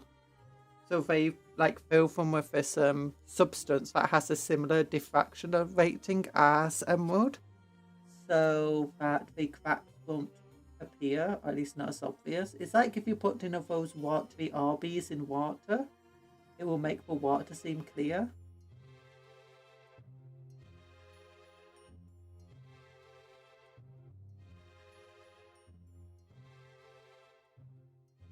Dun, dun, dun, dun, dun, dun, dun.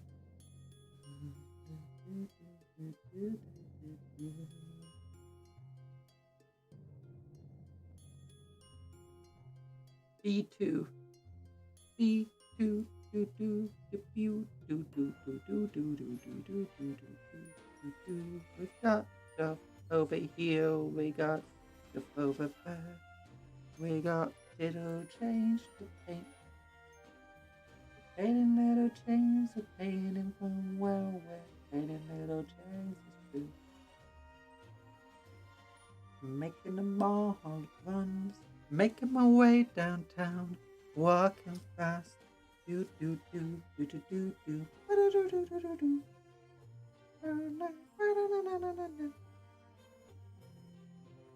Sorry. We're making, we're painting, we're painting movies. There we go. Oh. Little shaky hand. Little shaky hand is fine. Oh.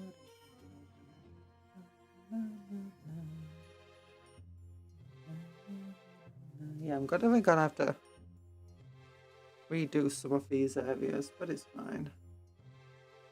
It's expected.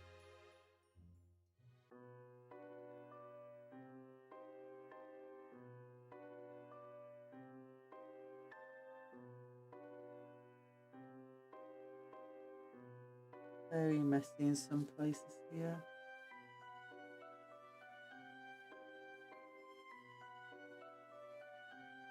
There we go. There we go. And one more to do for bronze on. Yeah, as we get to more of these chainswords, the more we're going to have to do bronzy parts on them. Well, I did swap out, I believe, a bunch of the guns with just other guns, so we might not have chains on all of them.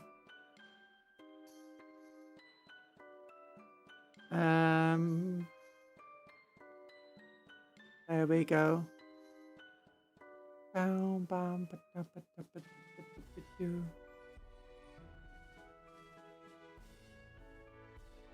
we go. Ooh, I hope something give from the model then. Hope I didn't knock anything off. Yeah, this stuff doesn't seem very good. Yeah, I have 1,000-point Black Templar army.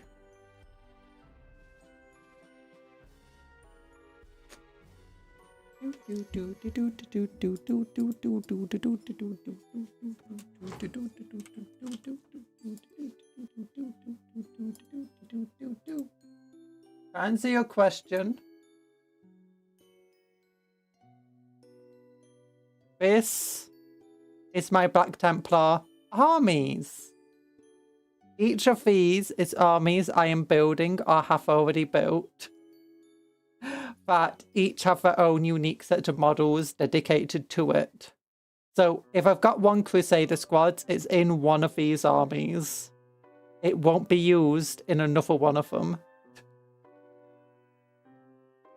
For instance, this farce here, this one, the mobile battle group has 4 squads of 20 Crusaders in, or just are stuck here. And the defense has 2 squads of 10 that are 2 completely different squads. And the neophyte one has 6 squads of 20. Ah, yes, the detachments. This is here just saying how many of each Marines there are. Because, like, I list just how many Marines there are at the top. Like, there you go. 85 Marines, 11 neophytes. Blue is the shoulder pad colour. Then, heavy battle line. They've got a pink shoulder pad colour. And for 75 Marines and 15 neophytes. I count the people and vehicles as separate. The relics use yellow. But yeah, there's like 40,000 points or something in here.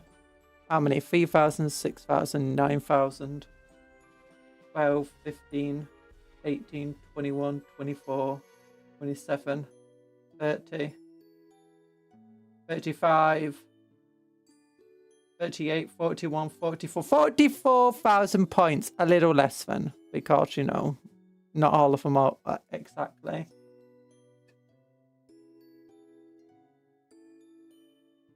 Yeah, it's It's a very large army. These are just taking these detachments and reducing them to 1,000 points.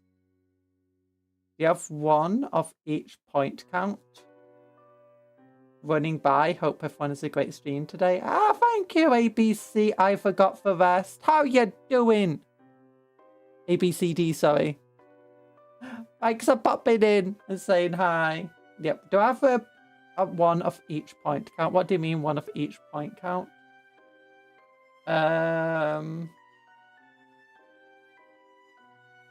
You mean like 1 of each type of vehicle? Nah. And unit. I've most of the units and stuff. Like what in here don't I have? Got them, got them. Don't have an ancient on a bike. Have ancients in turn. Don't have any ancients because I prefer to use instead the Crusader ancient. Of apothecary biologist, yep, got them. Rayguard ancient, nah. Captain, yep. Got a bunch of them. Captain in Graphis armor, definitely got 2 of them, at least. Captain in Phobos army, yep, got them. Captain in Terminator, loads of them. Captain of Jump Pack, yeah, a few of them. Castellans, yep, we got them. Chaplains, yep. Chaplain in Terminator army, yep. Chaplain on bike, yep. Chaplain with Jump Pack, yep. Crusade Ancient, definitely. Emperor's Champion, 1 of them. Execrator, loads of them. Judicious, yep. Lieutenants, yep. Lieutenant in Phobos army, yep. Lieutenant in Reaver armor. I don't think so, actually. Lieutenant with combi weapon, yep. Marshal, loads of them. Like for armies. Cupcake.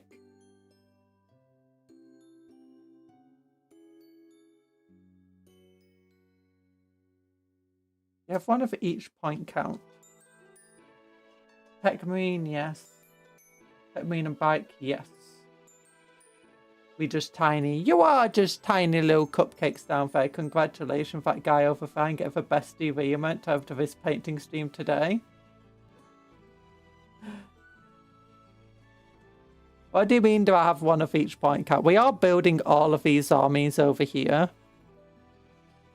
Actually, most of the armies here we are building. Like, we've got the Tyranids, we're building the Tau stuff.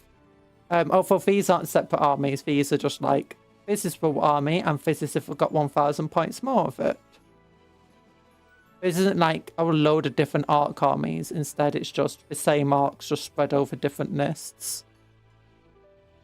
3,000 points of arcs. That's like the entire kit there. We need to do award ceremonies of these. Yeah, but anyway, back to painting. Derailing the stream implies it had rails in the first place. I mean, true. 1,000 point Tommy, 2,000 point Tommy, 3,000. Oh no, I only have 1,000 and 3,000 point versions of most of the armies. And with the exception with the relic detachment that only has a 5,000 point version. Partly because it's just very hard to figure out how to cut it down to just doing a 1,000 point version, 2,000 and 3,000 points.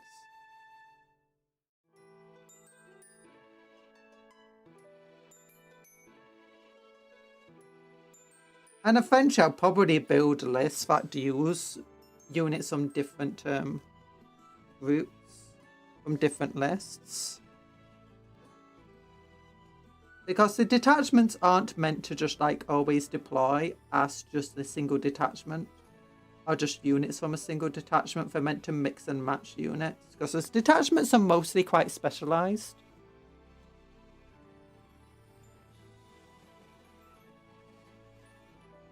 Especially things like the scouting force and the rapid deployment one are meant to mostly be supporting of other detachments, and as will have their units scattered amongst them. It's only really the battle line detachments that are meant to be able to deploy. Yeah, sorry about that.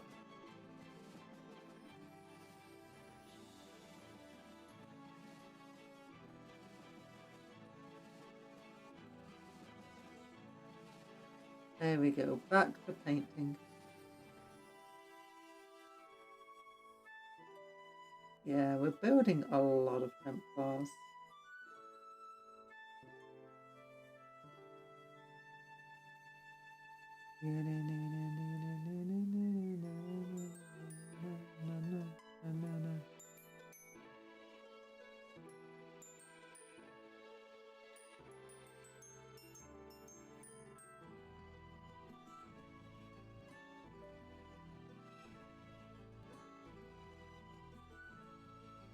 Trying to communicate in chat drives you insane.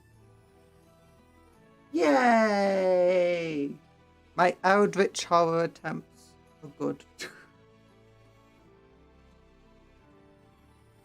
People say Lovecraft got into his entire idea of doing Lovecraftian novels because he saw into the future. I just saw YouTube chat. I was like, for horrors beyond imagining. It will drive mortal men insane.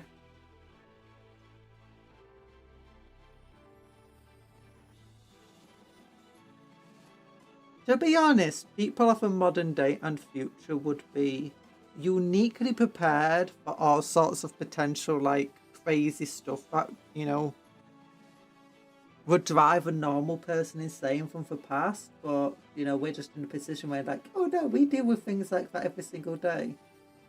It's like a book. Every time you read it, it changes. Yeah, talk about Wikipedia. Every time you read Wikipedia, it changes again.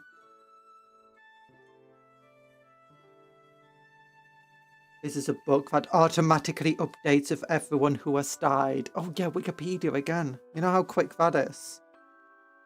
Sometimes it updates of the people who have died don't even know they've died yet. It's like, okay. What about the storybook that predicts the future? Have you seen The Simpsons? Lovecraft was not normal. I know. No, Lovecraft was crazy. He was potentially schizophrenic and had all sorts of issues going on. And syphilis, that's the thing, syphilis. Nah, he saw penguins and had a heart attack. No, but I just imagine it's like, because sometimes you see, like, you know, people of the past talk about, like, these crazy things they imagined or saw and, like, would drive people insane. And then it's like, yeah, no, that's kind of normal nowadays.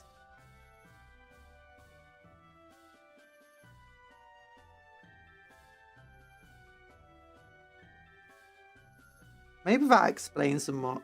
Maybe we are actually all being driven crazy by the technology of today. Would explain a lot.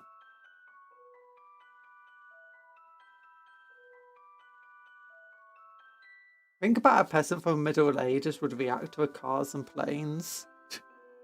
Middle-aged peasant. I understand these concepts just fine. You know, some of it I think they could understand the concepts pretty well. Some stuff I'm not so sure they would.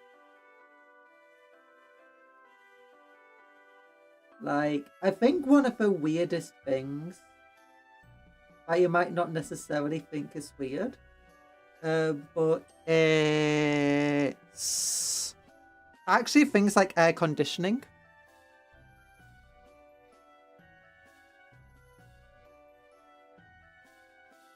And sometimes it's like nature and stuff like that. Like, nature is huge.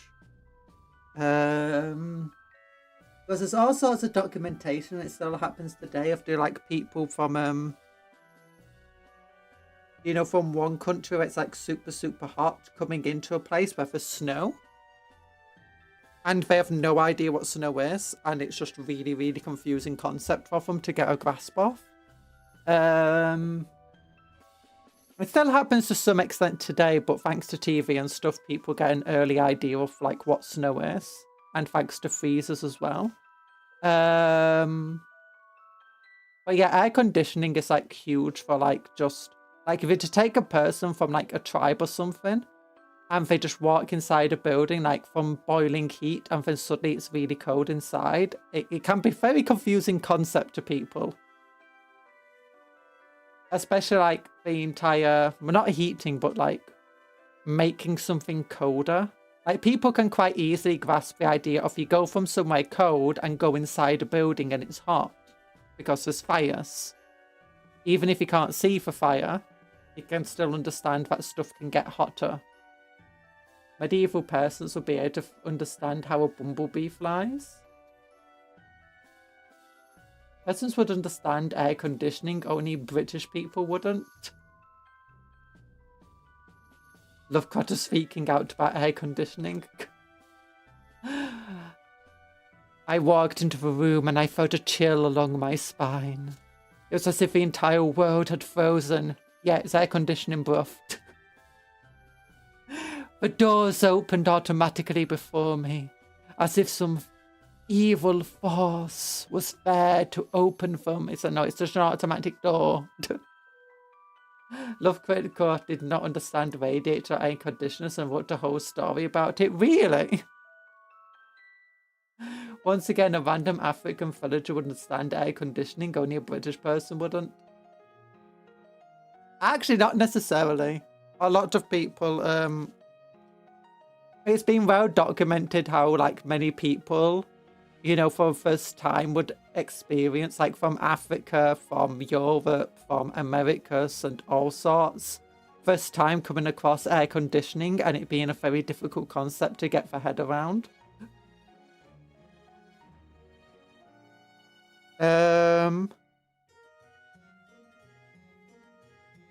Surprisingly, cars and stuff like that aren't as crazy to them. Planes have mixed responses to people, but most people have experienced birds, and as a result, the idea of flight isn't a very ancient idea of, you know, making something that can fly, like some sort of construct. As a result, the idea of humans having made something that can fly is a relatively novel concept to most people. Even if they don't understand how it would fly, most people have a basic ideas of, you know, flying contraptions. Even if none of those flying contraptions would actually work, or if that's not how planes actually work.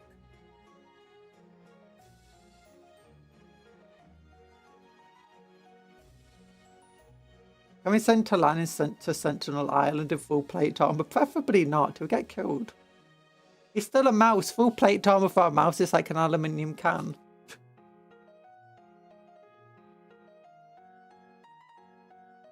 You'll send me there, and within a week you'll get me back in a postcard without the armor.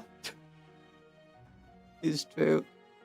Funny, because a lot of African homes are well built, well insulated, and are made to circulate air very efficiently. If that's true, a lot of places are built like that to circulate air. And when you step inside, you'd be surprised how cool they can be, even in like the burning heat and stuff. But it's very different. It's like one of the craziest things to like people is walking into a building with glass doors and windows and stuff like that, because, especially when from the ground floor, because usually these places will have windows that are quite high up. And they'll have these large towers, like attached to houses that have these grates on them. Or, you know, these window channels. And it's all designed to circulate air, bring cool air in and stuff like that. And this is what you see in the old Middle Eastern architecture, African architecture, even in places like Italy and Spain had them. And still have them today. And they're surprisingly good at stuff like that. But they're not necessarily going to bring down the temperature to things like 17 degrees C, 16, 14, or whatever that you might find an air conditioner will bring it down to. Like, even if it sets an air conditioner down to like 21 degrees, it will only set it to 21 degrees around the thermostat, wherever the thermometer is. So it'll generally be colder in parts of the building than others.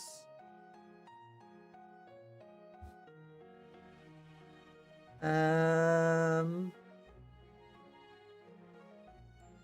imagine different countries and stuff probably have different ideas of that sort of stuff. So I imagine very much like sending a British peasant into like an air-conditioned building would be Actually, that is actually true. Because there's accounts for crusades and stuff like that of, you know, more northern Europeans walking into, you know, these ancient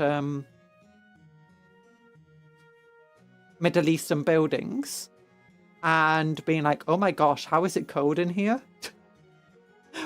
How is it cool? And being impressed by, you know, how they circulate the air and stuff like that. Because obviously we don't design buildings in Northern Europe and Britain and stuff to be able to circulate air like that. Instead, the buildings are focused around insulation and keeping things warmer. Love hearing Kundra talking about stuff and she just starts agreeing with herself. I love agreeing with myself.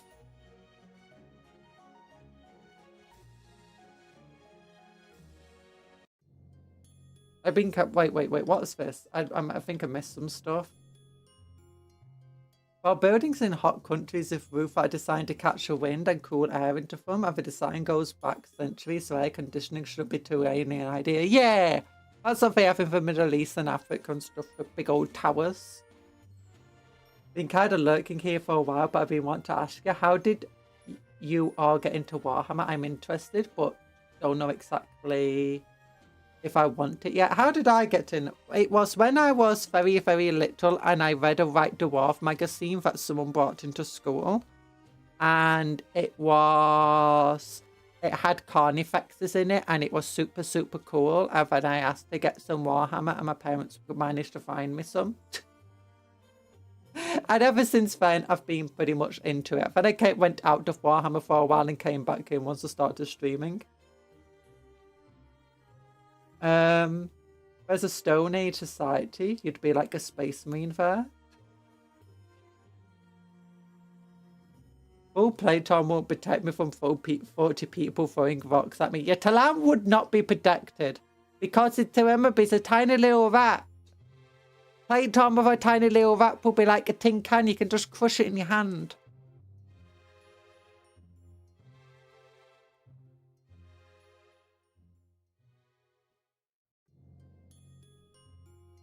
Now I want to play Trench Crusade. Darn it. Trench Crusade. Never heard of it. What is Trench Crusade? I'm joking. I know what Trench Crusade is. We've talked about it a few times on the channel.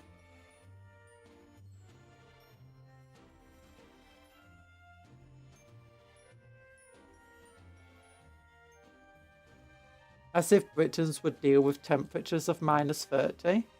Yeah, Britain, I mean, northern Scotland can get very cold.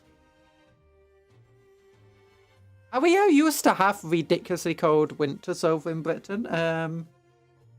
My grandfather liked to show pictures of a house being buried in snow. Back from when he was a kid.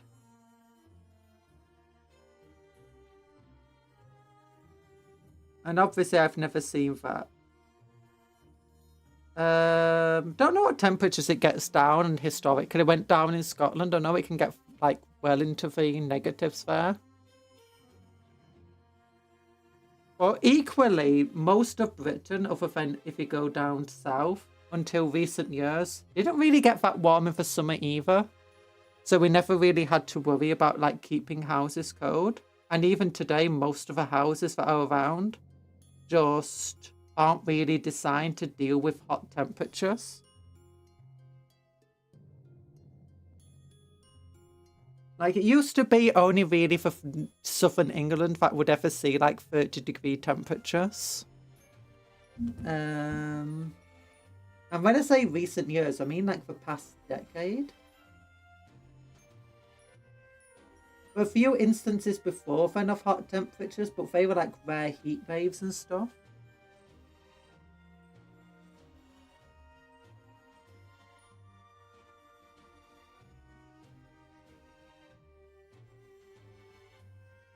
I remember when I was little and we went to Scotland, it got very... Don't know how cold it actually got though.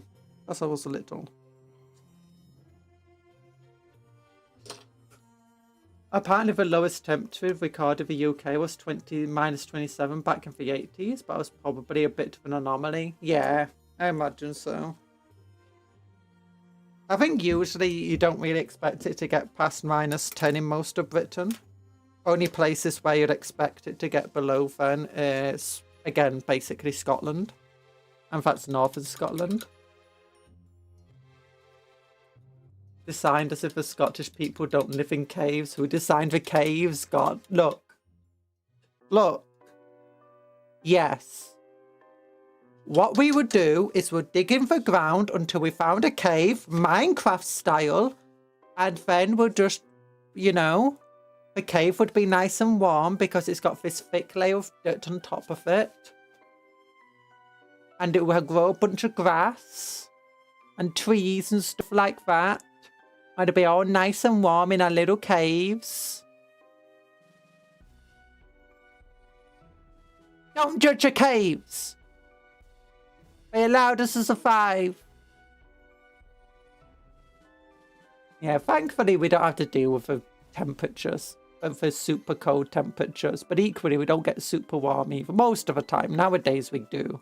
It's bad. It's not fun. Although I was surprised when I was living down south for a while. And I was like, oh my gosh, why is it so warm here all of the time? Why is it so... I've already have people like going, it's like, oh, it's too cold. It's like, what do you mean it's cold? It's like 16 degrees C here. Watching British VTubers playing Minecraft have taught me if they all live in dirt holes in the ground. Look, I love my dirt hole in the ground. Don't judge my dirt hole in the ground. You're Scottish. Yeah. Although I mostly lived my life in Britain. In England, sorry. So I'm barely Scottish. It was the wars that dug the caves. It's why all they all have Scottish accents. No! I mean, okay, if you've actually been in those caves, incredibly small. No headroom at all.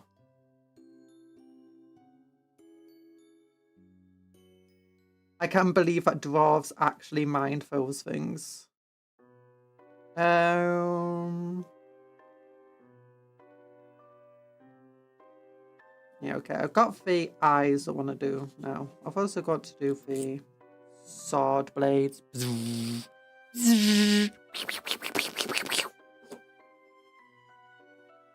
I still don't like it, how I decided about him. He's like fly. He's like he got squished. He exists entirely down one line. And look at this guy. He exists in multiple lines. That line, this line. Beautiful. And this guy. Yeah, he's also a bit flat. He exists just down this line pretty much. That's an issue like all of the old Warhammer models had. They always existed down just like a single line.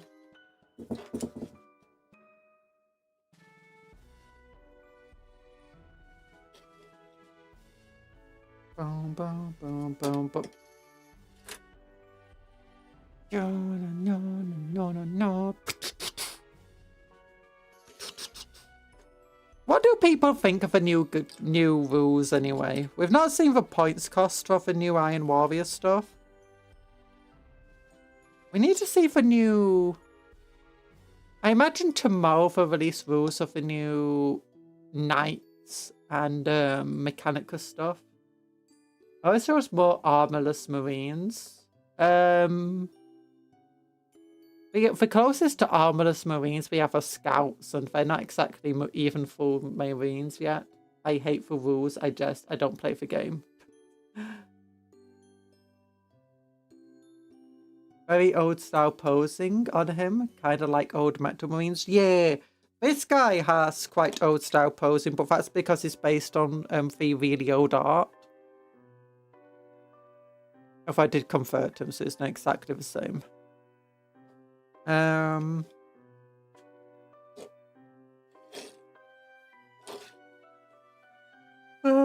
no, pink horror, no thank you. Nope, I need Mephiston Red, I think. Where's my Mephiston Red? Mephiston Red. Or West Stack of Red, Evil Sun Scarlet? Nah, I don't want that one. Doomfire Magenta, no.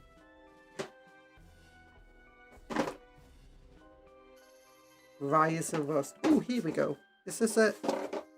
Mephiston Red, yeah. Horrible week this week, by the way. They confirmed they won't release Steel Ball 1 anime weekly. They just read us one episode and released to announce the next episodes. Oh, that's sad. Love the little metal stud things on the flesh. Metal stud things. Oh, the things that they use to interface with the armor. Oh, yeah, that's cool. I think World Eaters have most of them. Yeah. No, the black carapace, I believe, is under their skin. It's like an organ. And the studs, yeah, they connect to a black carapace under the skin, and then they connect into the armor, allowing them to interface directly with the armor.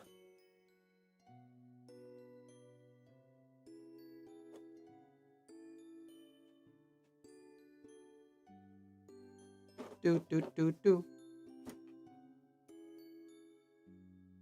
Oh, no. Medabot are still going on in Japan. It's mostly old fans who grew up with it, the games and anime. I don't know why it didn't click with modern kids. I don't know. Netflix ruined part 6 of JoJo by releasing all episodes at once. Now if they make one episode, release it, then start storyboarding episode 2. Oh no, that's the worst way to do it. At least it's not One Punch Man. Just be thankful it's not One Punch Man. And by the way, yes, they were releasing One Punch Man episodes of season 3. And they were still animating the next episode.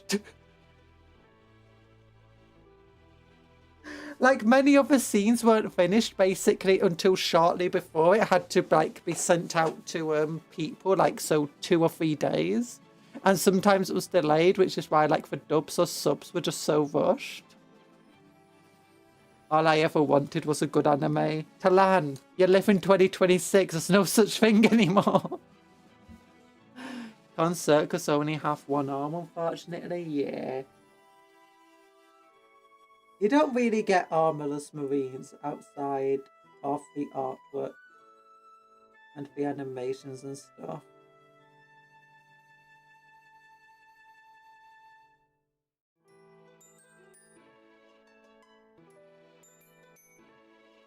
You want good anime? Go back to the early 2000s or late 90s.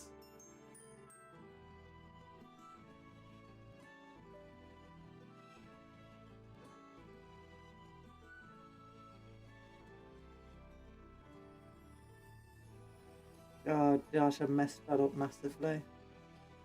Oh, this eye's going to be even harder. His shield's in the way.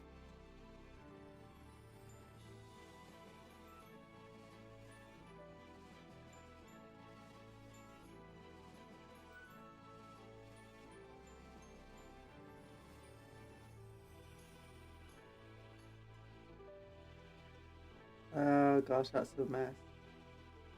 That's a horrid mess.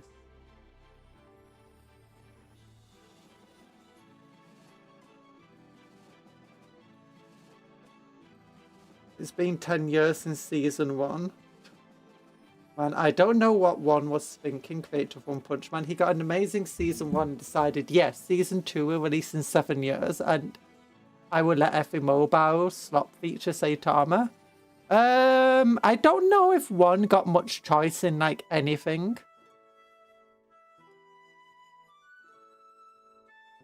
Like, compare One Punch Man to Mob Psycho and its release and stuff, which 1 had a lot more of a role in. He had so much of a role, they even let him animate some other stuff and draw some of like the slides and so frames and stuff.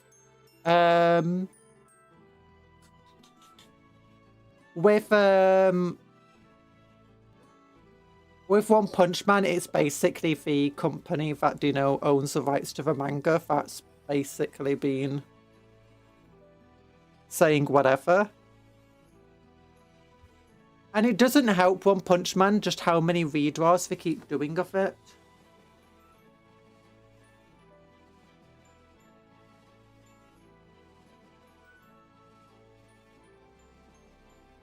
Best Chaos Mini was and still is Slambo. Slambo? Who's Slambo? One owns the copyright. Mob Psycho 100 is legit for best anime adaptation to this day. Best anime ever to... I'm not sure I would agree to that, but it's not a really good one. One owns the copyright. I think he owns the copyright, but he doesn't own the licensing rights for the anime, so he can't get to decide who it goes to. It's instead the manga company that's deciding that. Ron has tried using his influence and stuff to get certain animators on board, at least for certain scenes, and you can see that in season 2 and even a bit in season 3. But that's about it.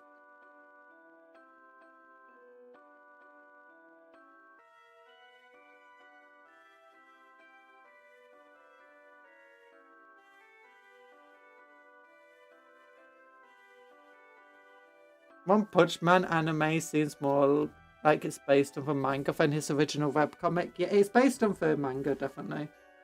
Not the webcomic.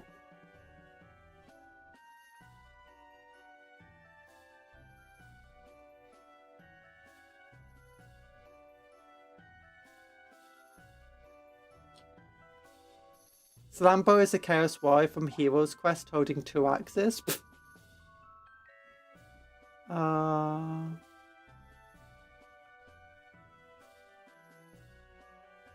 2 axes.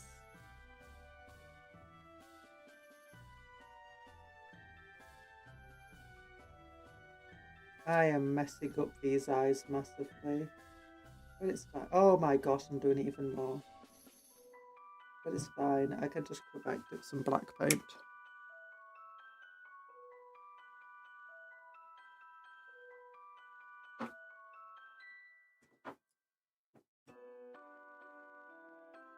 You don't like one mediocre anime and the rat just gets upset at you.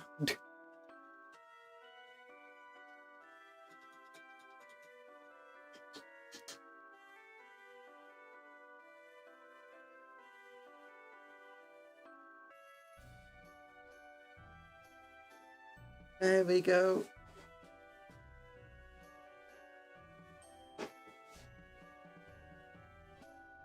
Ah yeah, 600 people. What they thought to Freeran while pointing a gun at them. Most of them asked, "What do they want me to? Want me to say?" I can't say words.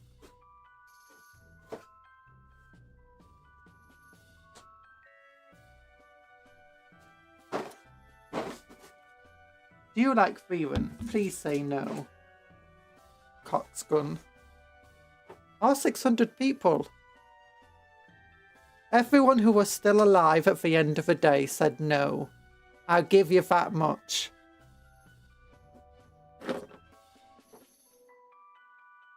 That guy Slambo is glorious. I'm gonna have to look up Slambo now. Hero's Quest, wasn't that fantasy? So he's not a Chaos Marine.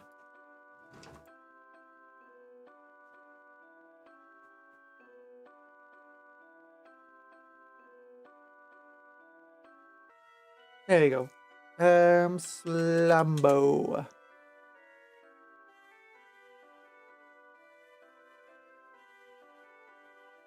There you go. Who is Slambo? I'm starting to see more and more posts of the Green Chaos Warrior being referred to as Slambo. Images.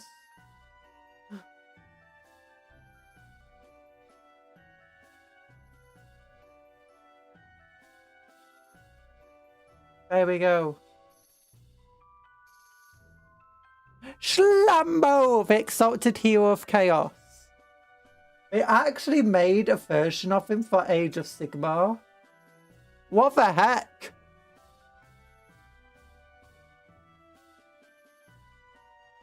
Can you still get him? Interns of Darkness.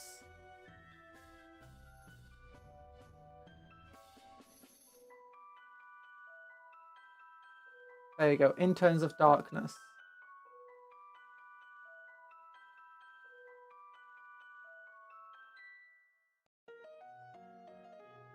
Chaos Lord. Oh look, the ancient Chaos Lord model. He's on a square base and everything. Actually, is he still shipped with a square base? Oh yeah, that base is probably comes with a model.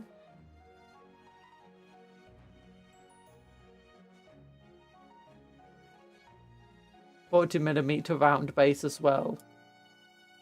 Yeah, the square base might be a molded base that's on the sprue as well.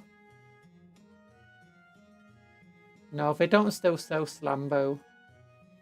Slaughter boot!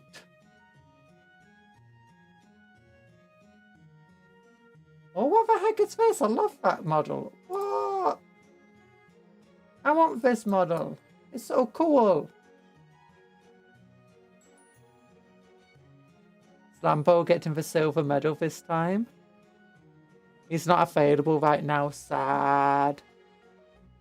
Chaos Warriors are just more metal Chaos Marines. Nah. They're different. Definitely different. Chaotic beasts.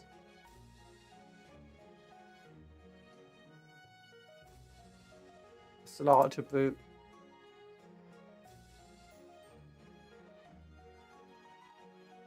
That's not a slaughter boot.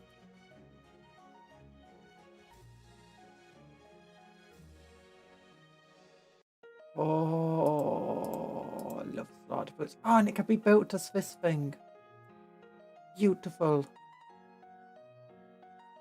But I got distracted again. Guys, you need to stop distracting me with these cool things. I need to check. Here. Oh wait, they changed it. They corrected it. He doesn't get sustained hits too.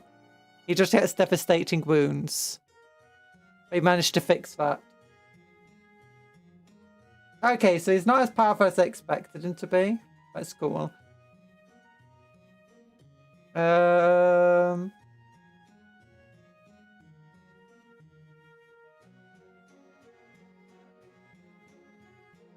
Yeah, none of his other stats got changed. So yeah, that is still damage 2. I was hoping that would be a mistake for damage 2 on the Balefire, because that just seems ridiculous with everything else here.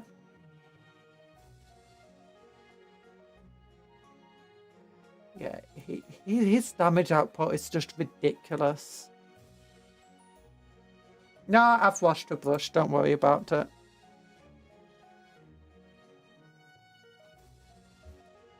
Cool things, what cool things? We're looking at Slambo. Slambo! Slambo's a cool thing.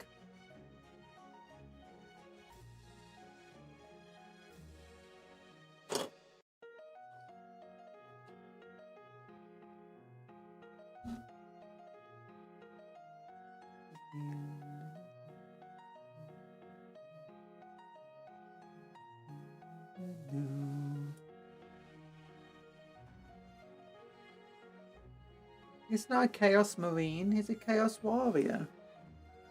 I thought you liked Age of Sigmar. That's not cool. That's not Space Marine-y stuff. Age of Sigmar and stuff, that's not Space Marines. Oh darn it, I just messed this up. I've only got black where I didn't want it then. Oh, I'm gonna have to go back over with red now.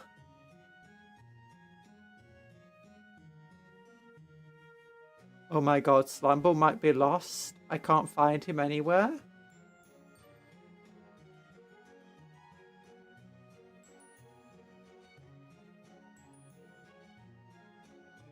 Maybe one day they'll bring him back.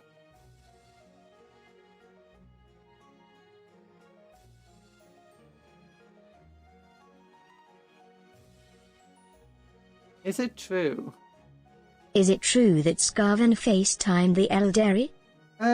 Old law, kind of, yes. We basically managed to somehow connect a warp stone radio thing to, you know, outer space.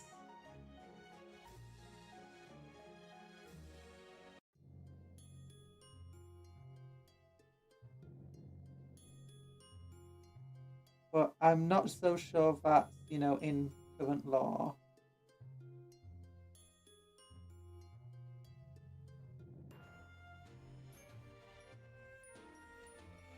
Because I've been wanting to split the systems and one enough for a lot more recently.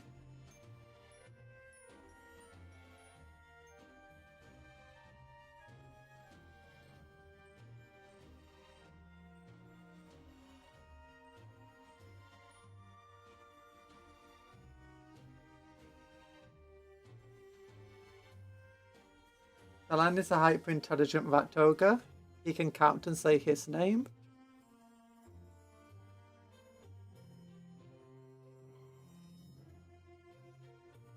He's not a rat ogre, he's just a tiny little rat. A tiny little rat.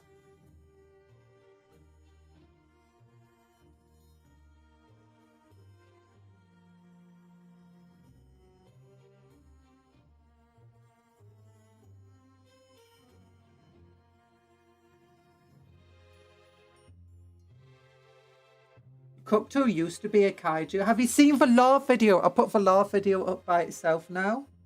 Have you seen it? Did you know Cuptle used to be a kaiju?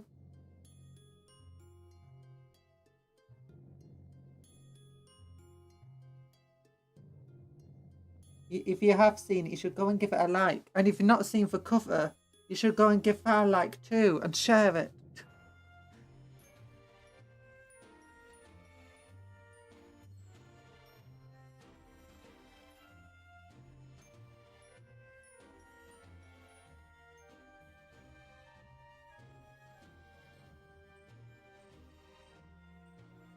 The turtle can't be a kaiju.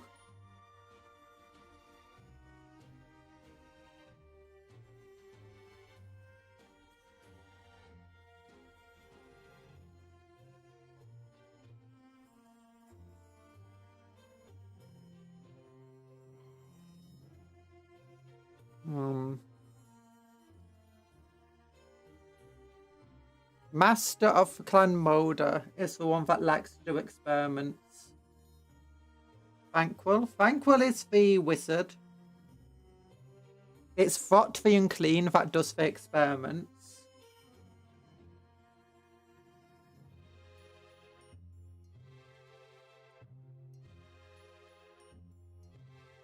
It depends what type of experiments you mean. Magic experiments, Thankwell. Plague experiments, I forgot his name. Pestilence, anyway.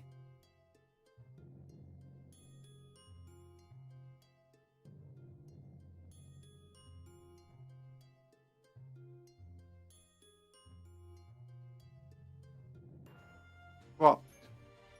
Squawk. Lord Squawk. Skrik.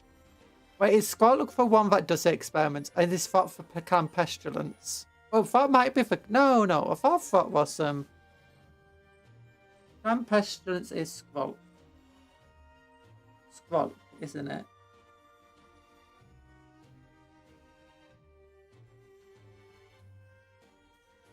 I always get confused because Thot the Unclean is not the leader of Clan Pestilence, you know, for dirty plague people. Squawk is Nurgle. Squawk used to be... Squawk is Nurgle, didn't used to be. Skaven Plague was different from Nurgle at one point.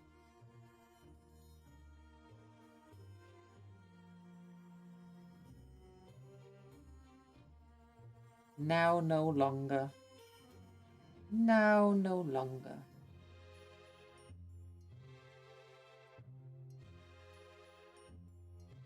You might think, that sounds a bit weird. Well, don't forget the various groups had their own versions of plagues and stuff going on. That had nothing to do with Nurgle. Like the vampires.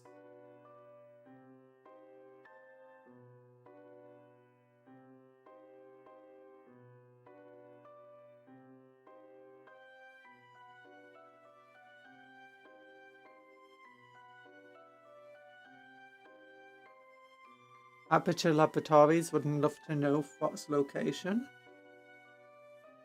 Skaven are immune to chaos influence or affected by their own affliction called a black hunger. Yeah.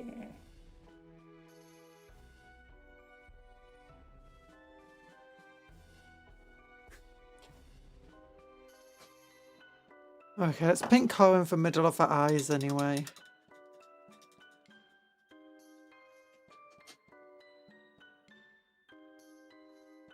I'd love a Vtuber Lord that you can play as.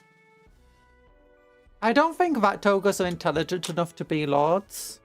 I mean, it doesn't stop them creating an intelligent Vtuber. The closest you're going to get that with Rotvian Clean, who is absolutely massive. The guy in charge of Clan Mars is also absolutely massive. But he's not a Vtuber, he's different. Vtubers are mutated. Vtubers are basically like wild beasts. What is massive? All of the Skaven that are basically warlords. All warlords and like Master Skaven are much, much more massive than normals. As far as I'm aware, that always used to be the idea that they're always bigger. Because effectively, the longer a Skaven lives, the bigger it's going to get, inevitably. Most Skaven that you see on the battlefield aren't fully mature. Like the young still. So any sort of named Skaven is inevitably going to be bigger because they usually reached full maturity. On top of that, usually the more powerful, the ones that are more likely to rise to power are generally going to be bigger. And tougher than other Skaven anyway. The main exception to this, I believe, is the guy who, do you know the running away guy? He's very small for a Skaven warlord. He's like super small for a Skaven warlord. He's like a normal Skaven size. How much they eat, not age. I thought it was like both of them.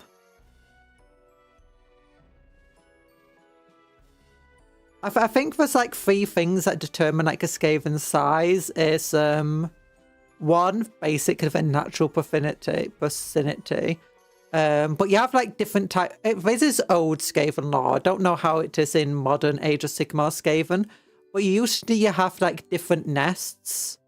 Although in some of the old lore, it was also, the idea was that you didn't have different nests. Instead you had different broods of a Skaven, and like certain stronger, bigger Skaven were taken from the nests and turned into storm vermin.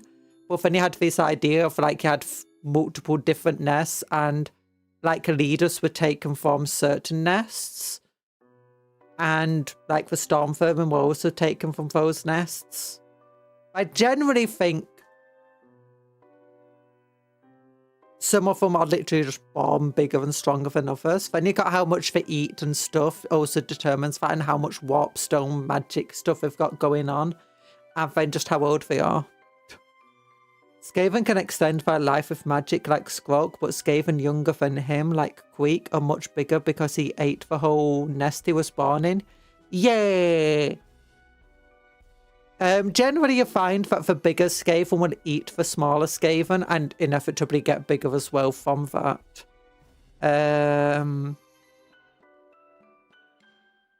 Although they usually separate them from the nest before they eat too many of the other ones, because, you know, they still want the other ones to, you know, work for them. But yeah, Queek is absolutely massive. He's like Giga Chad size.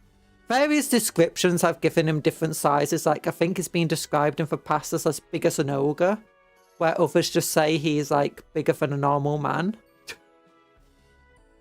Well, that's just Warhammer descriptions for you. They're always just all over the place for characters. It's like Space Marines can be the size of like a small house, some descriptions, and in other descriptions be barely bigger than a normal human. Since they are permanently hungry, their strength is based on how often they can satisfy their hunger. Ooh. Not heard that one. I know that they're always hungry, especially at a young age, where they don't have any control over that hunger, which is why they try eating one another.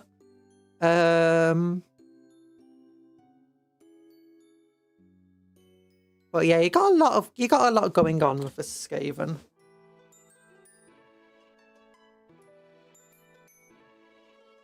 Skaven Nord's changed a lot over the years, though.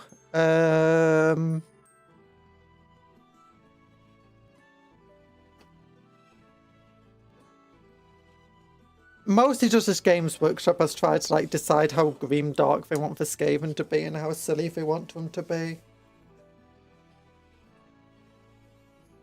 And like the influences on the lore in general. They're great to influences. Like I think at one point you had like the clan Eshin learnt from Cafe and Nippon how to be assassins. And then later things you apparently got from working with Cafe.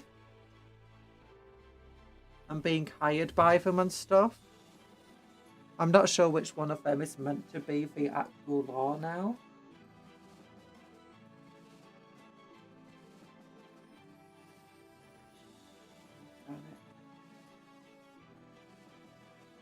How am I so bad at this? I've got a magnifying glass of everything.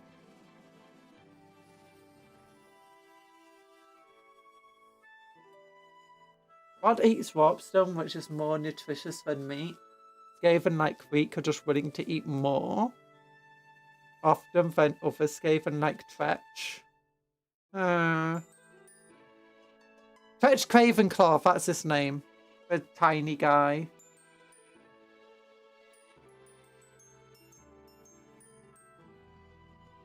I better make him for Elksney Fallen Destiny. They bored Try this. Sneering face emoji, zany face emoji, playful face emoji, to cheer me up.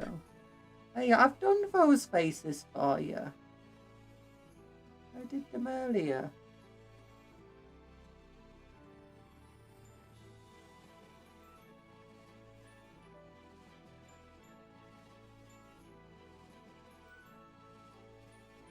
There we go.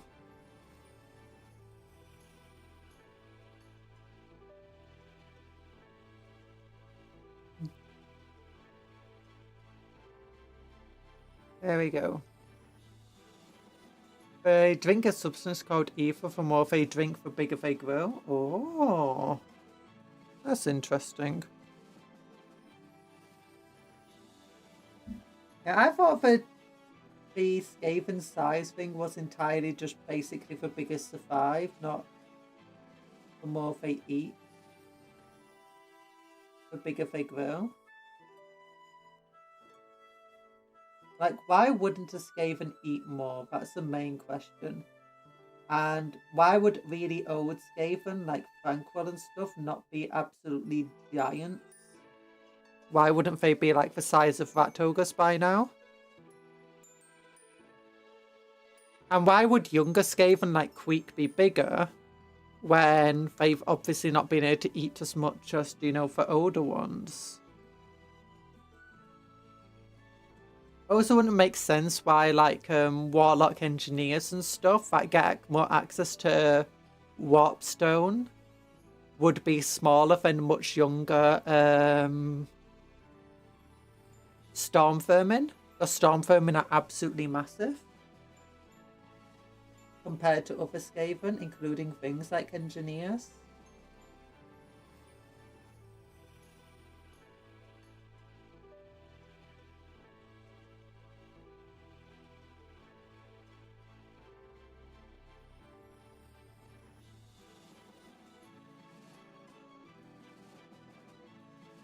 Okay, I'm just wanting to highlight the eyes of pink horror because I think it gives a nice effect on them.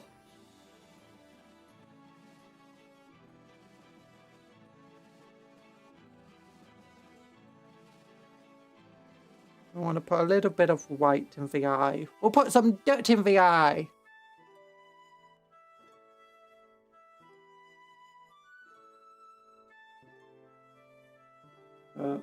I can't say I particularly read and remember a lot of Skaven lore. Because Kalan is probably much better. Wait, did I do your eyes? Maybe. Much better source of information than me. Than I.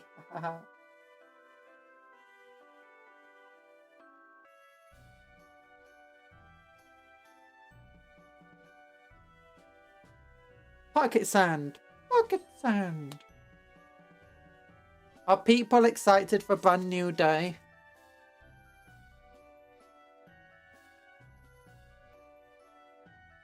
For new Spider-Man? Rather making him poor and depressed, just like Peter Parker is.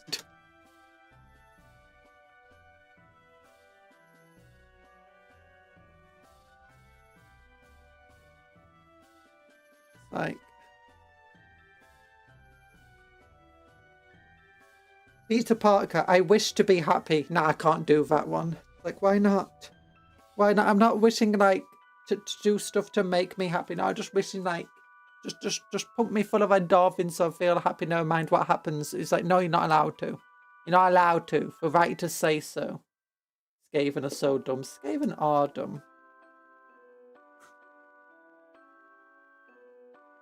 I would have to have watched the others to be interested. What? You've not watched the other Spider-Mans? What about the original Spider-Man? With, what's his face? Tobey Maguire.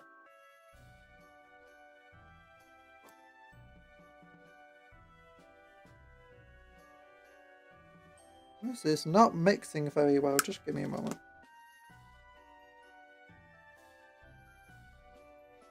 Mixing paint. Yeah, watch the Toby ones. There we go. Just need to get a really proper good arm workout there. Do this. Well, the Tobey Maguire Spider-Mans are the worst Spider-Mans. I'm joking. I don't really have a preference on the Spider-Man that I've watched. I've not watched the Amazing Spider-Man films. I've watched the Tom Holland ones. You watch them all in a super compilation. I wasn't a big fan of the last Spider-Man film.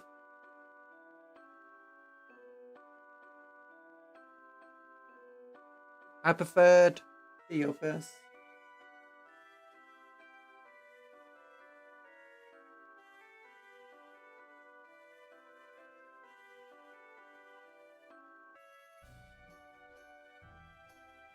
Yep. Unsurprised, messed it up. But it's fine. Just go back over with black again.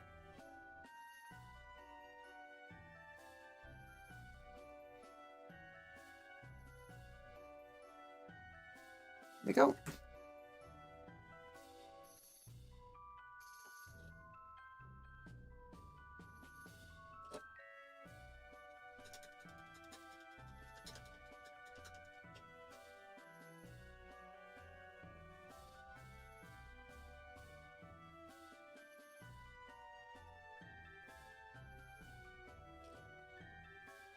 I'm thinking about just wraith boning up this white here because it's too bright. I much prefer for white here.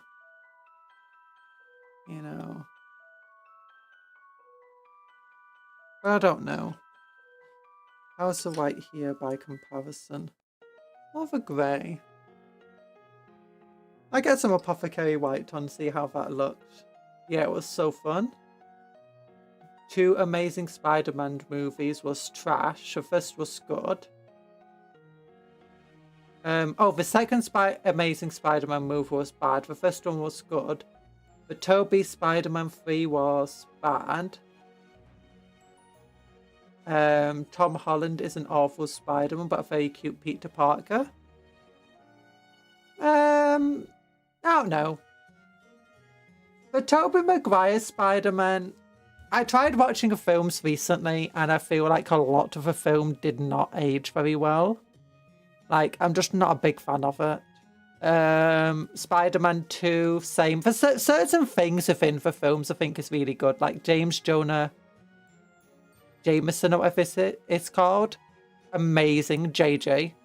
The Green Goblin was really good. Especially, you know, over actor for him, outside of the Goblin suit. I just really loved the scenes of that. I've still not watched the Amazing Spider-Man films. No idea. Preferred Spider-Man. It's Preferred Spider-Man. I kind of like just with how silly it is. If honestly, I think Spider-Man 2 is probably stronger than the first one. Because Doc Ock is also just a really strong villain in that one. But I like the Tom Holland Spider-Man a lot more than the other ones, though. I like how much more of a character like everyone else is in the Spider-Man. Like, it's not just Peter Parker. Like, other characters are doing a lot more lifting with, you know, just by being characters within the Tom Holland Spider-Man films. I like that. Oh my gosh, Sandman was great too, but Venom was bad. I feel so bad for Harry. I can't remember Spider-Man 3 that much other than just the really, really silly scenes. In part because they've just been memmed on so hard. I'm gonna put dirt in your eye. I'm putting dirt in your eye. And then what else is there? Oh, I'm dancing. Oh, I love the dancing. Rewatch them. Rewatch them. Never, never. I tried rewatching the first one. I mean, I did. I wasn't impressed. I'm like, nah, I kind of prefer the Spider-Man we got now. I can definitely see how, like, the original Spider-Man films definitely helped kick off the entire, you know, genre of comic films. I can definitely see how it helped take off the entire thing and why it was popular at the time. But I feel that, I mean, maybe I need to rewatch the second or the third one again. I just rewatched the first one. I was a bit disappointed with it. I remember liking the first one, like when I was really little. Thinking 3 was absolutely awful, and I remember not liking 2 as much as the first one. I had a notebook and a water bottle with Spider-Man. I wasn't a really big fan of Spider-Man, but the thing I absolutely loved about Spider-Man, though, was still the texture on his costume. He, by far, Tobey Maguire's Spider-Man has the best costume of any Spider-Man ever. Comic books, cartoons, animation. No, he's got the best one. And I had a water bottle and I think a notebook as well that had the texture of his Spider-Man costume on. And I just loved touching it. It's like, oh, it's the best material. Oh, I loved it. I loved it. Oh, so are you ready to watch the previews at first? I hope I'm not going to be up to actually watch them because it's at 1 AM for me. And I really, really need to get my sleep schedule sorted out. So I might not be watching it live. Oh my gosh, you're so autistic. Yeah, I realise it's probably an autistic trait, loving the texture of a material. But I still love the texture today. It's like Medabots. When I was very, very, very, very, very, very young, like toddler, being pushed around in a pram age is when I first came across Medabots. And all I can really remember is still your little orange Medabot. And the rubbery texture that it was made out of. You'll sleep when you're dead. Stay awake and watch it. No, hi, Kill. Hi. No. How you doing? Hello.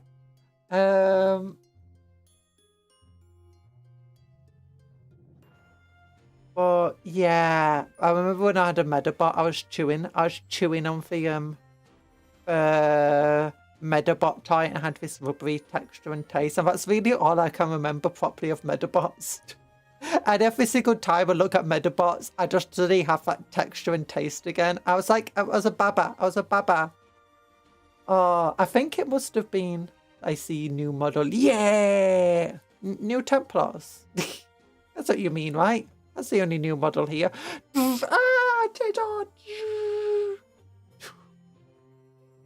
Conjurer hates Erland so much. Why do I hate Erland? What are you talking about?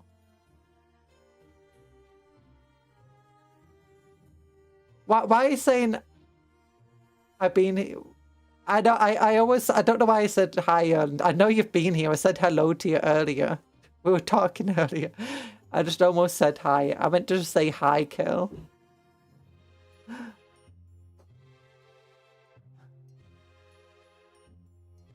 good. Just looking at if I want to get the Corsair Raiders. Get them! Get them! We love the Corsair Raiders here. I got the Corsair Raider Battle Force myself. Because I have an army of Corsairs. I was super excited for new models. Give me my Abaddon Black back. Someone on Discord confirms Spearhead games are better than Combat Patrols. I mean, I know they are. I've said it on my own streams that they're better. Combat Patrol is an awful game system. And people have been complaining that it needs to be improved like Spearhead. Especially for newer players. Combat Patrol is awfully balanced with inconsistent ruling. And it's basically just 40k rules. It's a really good system for getting into 40k in terms of basically most of the rules are just 40k rules with a few exceptions. And the exceptions are minor enough that it barely matters to begin with.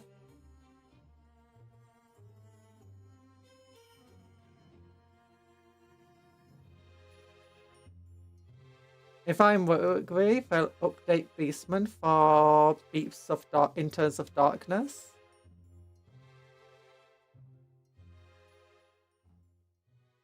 I don't know if they're gonna do that. I don't know what they're gonna do with Beastman. Haven't Beastman gotten a full release for Old World? It seems that for now they're wanting to keep the Old World factions separate from factions in Age of Sigmar. So that's one of the reasons why a bunch of factions they've said aren't coming to Old World fully in full support. Because they already exist in Age of Sigmar fully.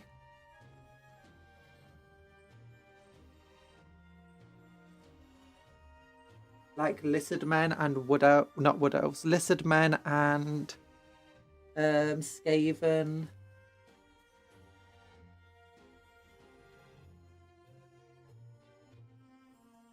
Maybe we will get a version of them.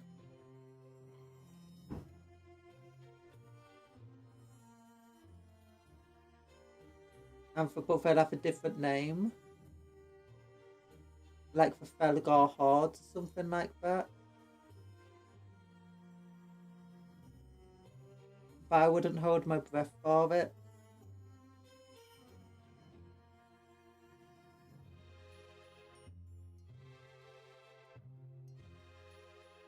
Nurgle just got Pestigars. Yeah, I mean, if they do, it'll probably just be either a single unit like the Felgar.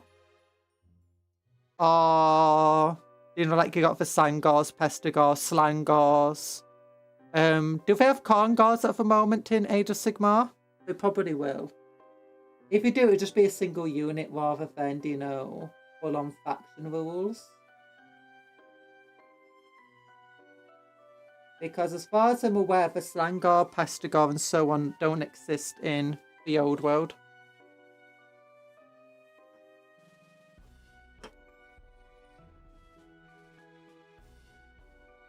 Yeah, so I definitely think you might get a Beastman character if you're lucky. In 40k, we've been asking for a Felgar character. I actually can't remember. No, you can't get a Felgar character in the Crucible of Champions. There's no options of that. No one that can join Felgar.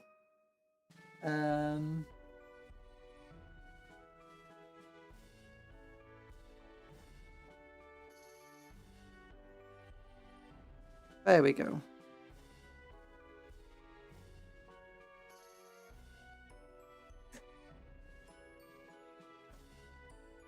Bulgars. Maybe. Maybe.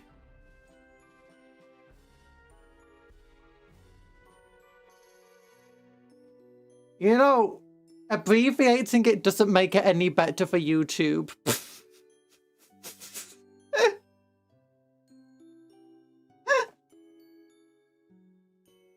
Like that message got held for review. I know you mean Interns to Darkness. But the abbreviation is somehow even worse.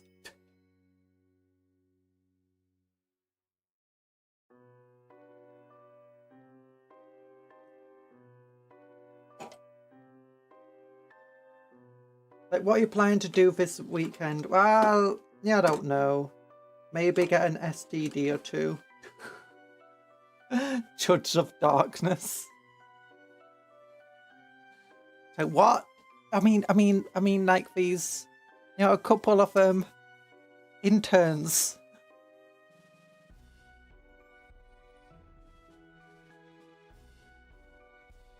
Just one. Like, what? Do you want to get yourself some oh, you horrible person. You horrible person. Yeah, these guys are basically almost finished now. Let's get some Apothecary White on them. Is this Apothecary White? No, it's Astrogranite Technical. Apothecary White. Do. Apothecary White. It's gonna need a good old shake. Chained the Dark.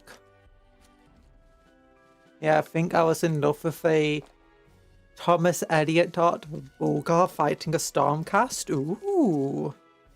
Not seen that. Oh, I might have.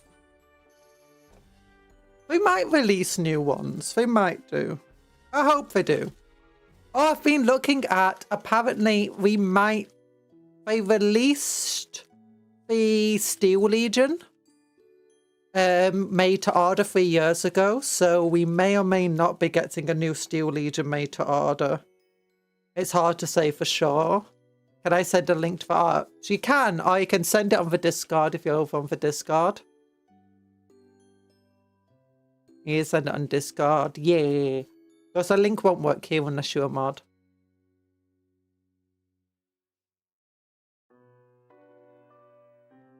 Da da da da da da da da da da.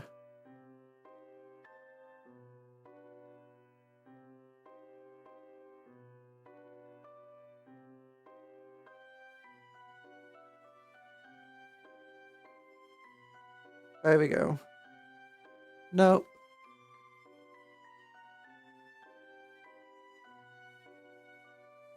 Yeah, you use the Discord button.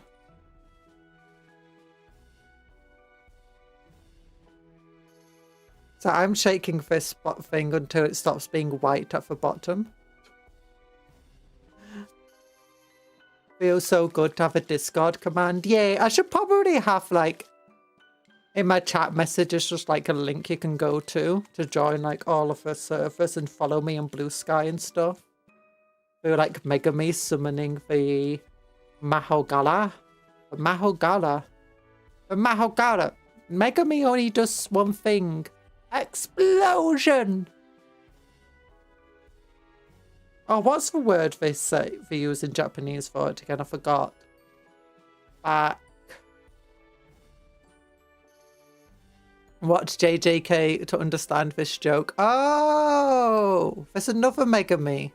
There's only one anime character named Megami. You can't have a second anime character named Megami. Understand this. Back, back. Is that it? Is that it? Actual explosions are the one thing he has never done. For one thing he's never done.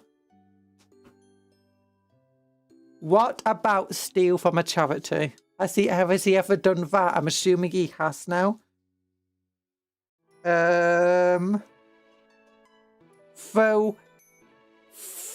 He stole cheese and rats. Is that what you're saying? He stole cheese from rats. Google Megami and try to find the other Megami. Okay. Megumi.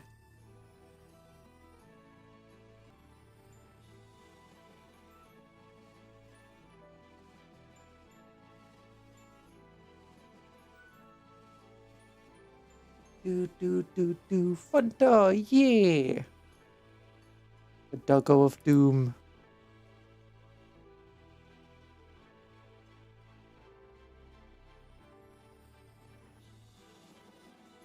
What? It's true. So like the Warhammer channel. Yeah, the Warhammer channel. Go over to there.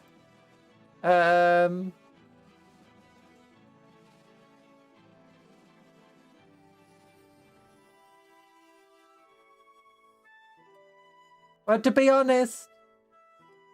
Oh, wait. Oh, she has an N in her name. Oh, I never knew that. Yeah, if you search a name with an N in, it gives it... It comes up with her.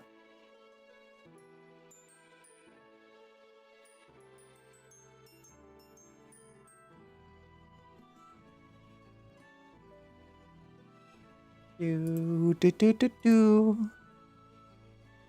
Art station. Visit. Bam, bam, bam. Open image in new tab.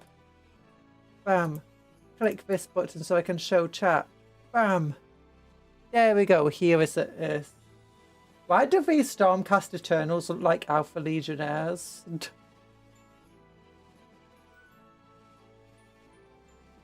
That's pretty fun, though. Megami just had an episode dedicated to him. He's pretty searchable right now. I thought no one liked Jujutsu Kaisen. People actually watch that show? I never knew that. Seems impossible to me.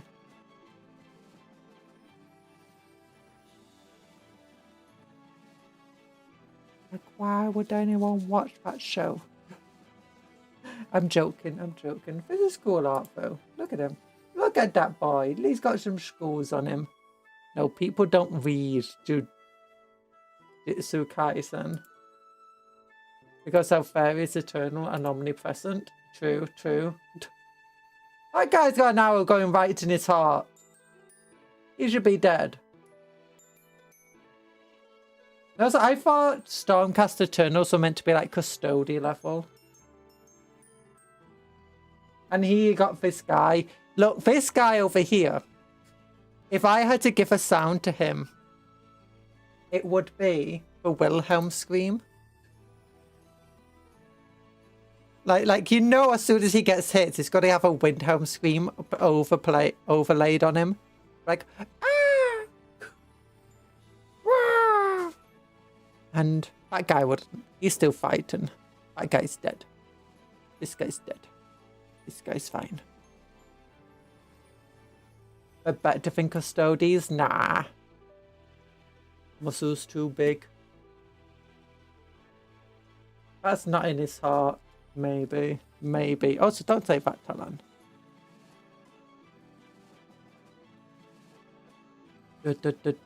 They caught for arrows. The Sigmarines actually win from time to time for better than Custodes are always winning. What do you mean the Custodes are losing? Custodes rarely lose. In the lore or in the game.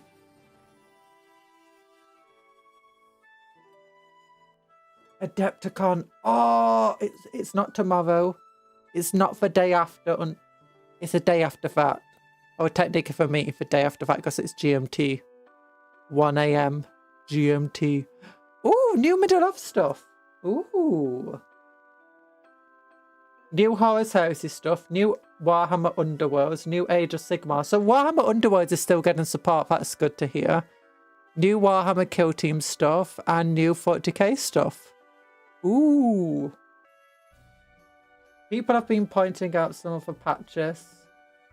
So Evil Sons patch here. Speed Freaks patch,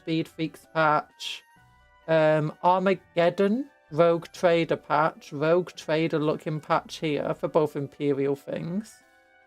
Armageddon is possibly Yavik. Horus Heresy thing here, Space Marines. This is Blood Angels. There's another Blood Angels patch on the back as well, just above this. This looks like it would be for Mardi and Iron Guard, who have been at the heart of a bunch of lore recently.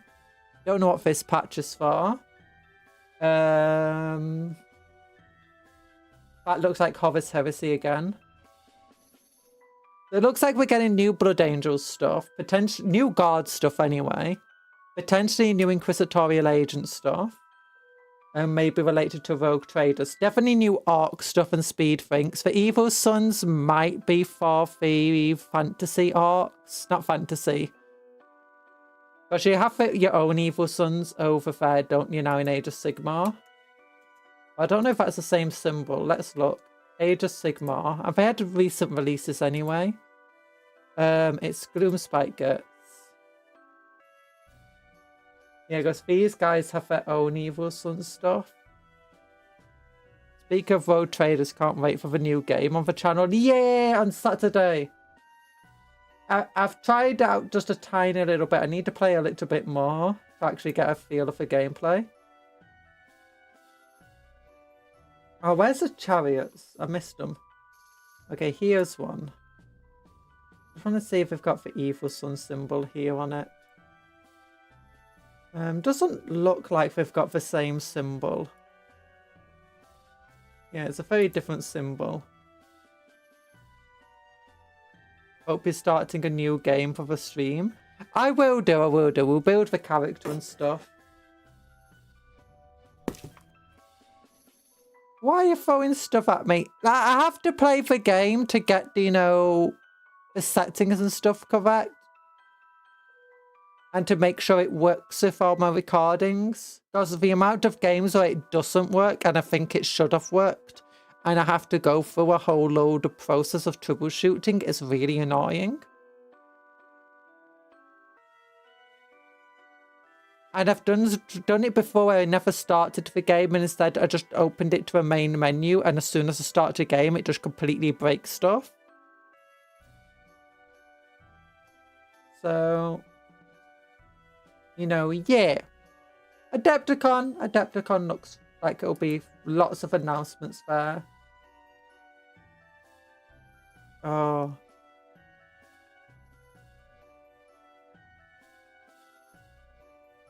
Tea with cream and apple pie, special mix. I thought it because of the Warhammer store page again. That's because I was looking at the Evil Sun symbol. You're so mean.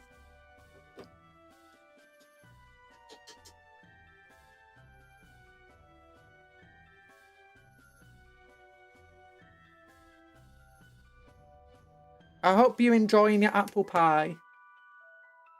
Alanis Evil Sun. So it looks like the Evil Suns might be are likely to be 40k ones, which are speed freaks.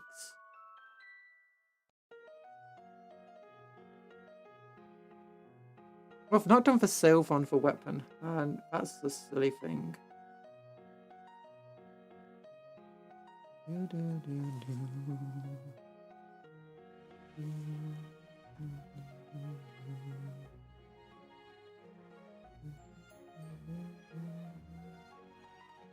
There we go.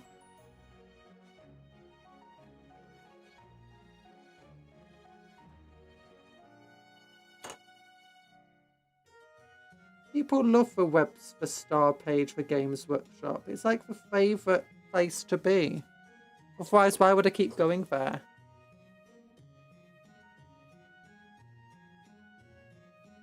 Suddenly the return of Gorka Marker. Could be. Could be. But I don't think so. I think it might say Gorka Marker in the preview with the other games. It looks like it's probably just going to be new Arc models. I hope it's like... I know that the buggies are relatively recent additions to the Arcs. I just really want them to get a new buggy. Like multi-build pose buggy. I can build any of the current buggies, or at least a bunch of them. The Arcs have had a lot of disappointing releases. In terms of kit bash potential and stuff.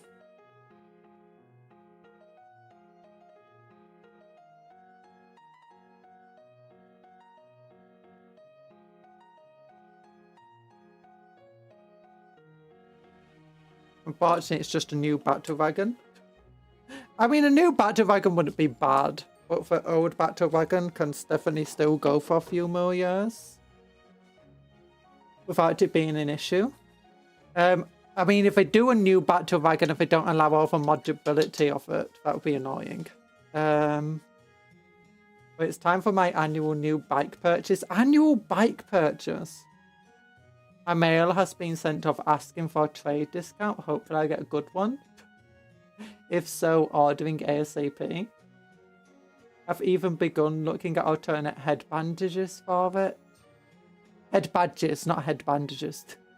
Found a great Tatsunoko sticker. Ooh. No, wait. Return of a Grot Landship. Okay, that would be cool. Although if it's Speed Freaks, I imagine you're looking more at like new bikes, which would be good because every single faction at the moment that has bikes, with the exception of potentially the Eldar and the Dark Eldar. But bikes kind of suck because they got no options, especially the Chaos bikes where it's like the rules of these options. The actual bikes yourself, yeah, push fit stuff. The 40k bikes for the Space Marines as well, Primaris Space Marine bikes, absolutely suck. They're just push fit models again. Although people have been wondering whether because of the lore and stuff and because of the new white scars, if we're getting a new version of a new graph bike. Because we've been talking about Raider. I think it's Raider style bikes, which is a different mark and make of bike to the ones they currently have. Which would be very nice if we do.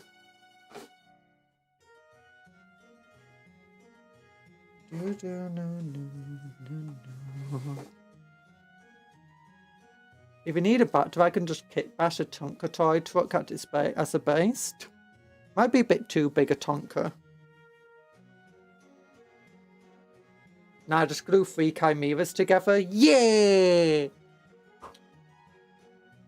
Lagging. Oh, it's lagging for you. No! It's fine for on my end, apparently. Like, it's a one point in the stream where it's not telling me I've got any problems. No dropped frames. Connection is good. When realised it's too big to be a Battle Wagon. Yeah, that's what we did. You've not seen the Battle Fortress are made from 3 chimeras. It's impressive. It's impressive. I need to finish it because I want to put some grots on it. I just need to undercoat the grots so we can paint them.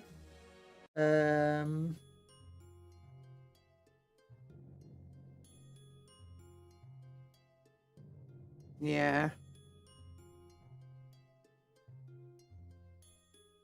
There's just a lot of things I need to paint.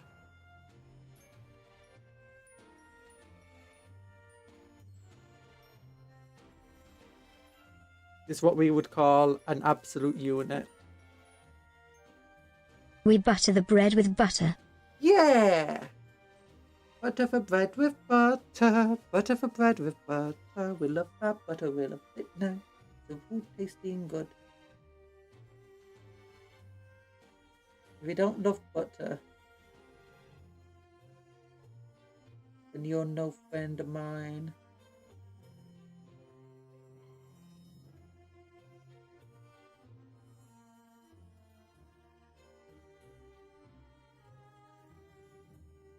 Yeah, if a stream's lagging for you, just reload the stream.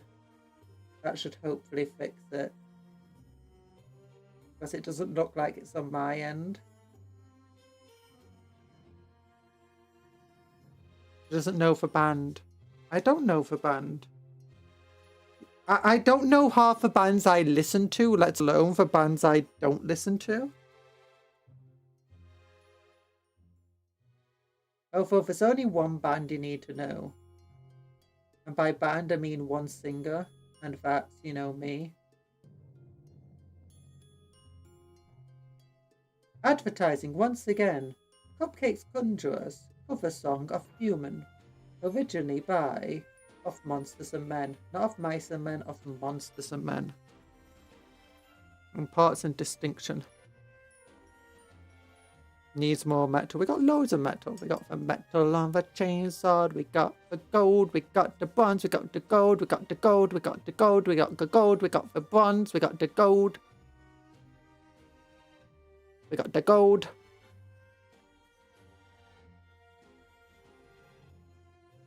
Yeah.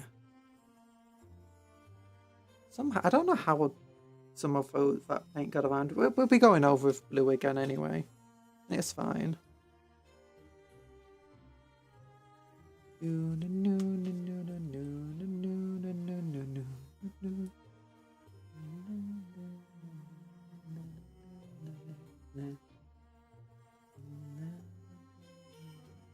So how did the apothecary white look in the end? It's giving it more of a grey look to parts of it. A bit of shadow. That's good. Yeah.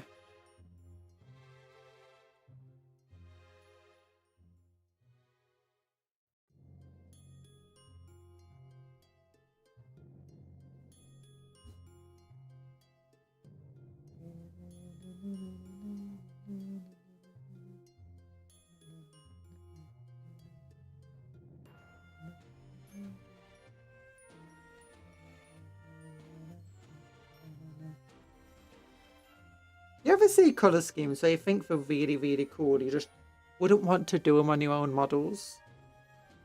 And not just because it's like hard or anything, it's just like, you just don't really like how it would look on an army. It's like really cool.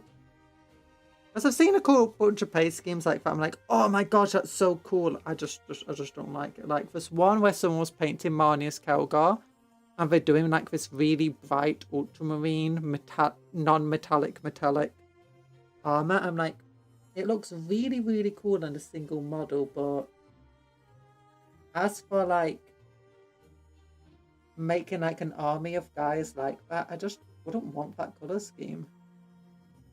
There's another color scheme I saw that was really cool, like stylized comic book scheme. I'm like, super, super cool. But I just couldn't put it. So I'm trying to think of like, you know, schemes that are super cool. I can try like painting onto something. Although I did see one that I thought could be really fun to do on Eldar. And it's like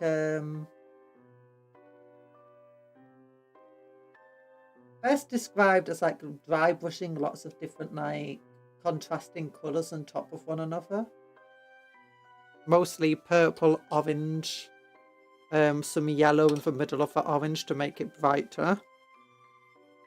And then like some green as well. I was like, ooh. Or even the one that black outlines. Yeah, well, it's not just black outlines. It's very, very clean colours on them with black outlines and everything.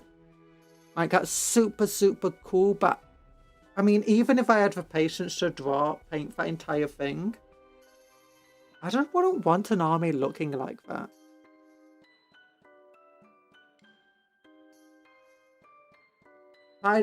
I appreciate that sort of grind and effort. I'm like, I should do something like that myself. I'm thinking I might try something like that for the Eldar Corsairs, because you know, for Eldar, they are extra like that. If anyone's going to have a crazy colour scheme, it's going to be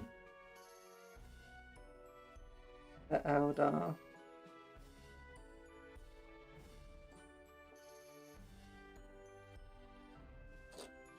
Yeah, but I've been seeing more and more stuff like that.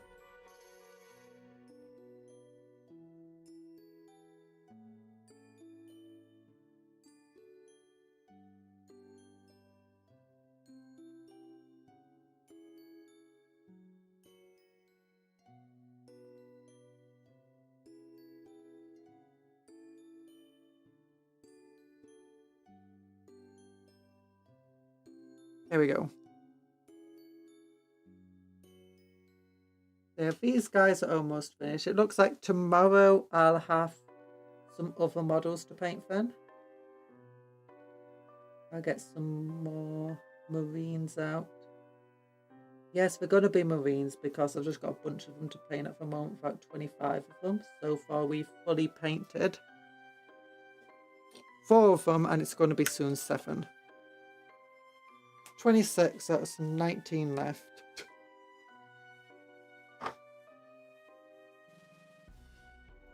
Painting 3 at once seemed perfectly achievable.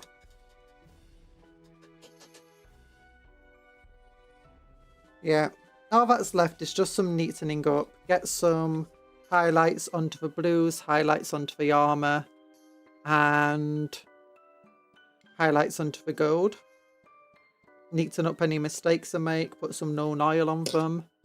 Well, yeah, put some known oil onto them, and then just throw the dirt on. We know you'll assemble the Eldar scouts instead. No, I'll try doing the Eldar on stream with something. I've got a broadside battle suit that also needs building, so I'll do those two on stream.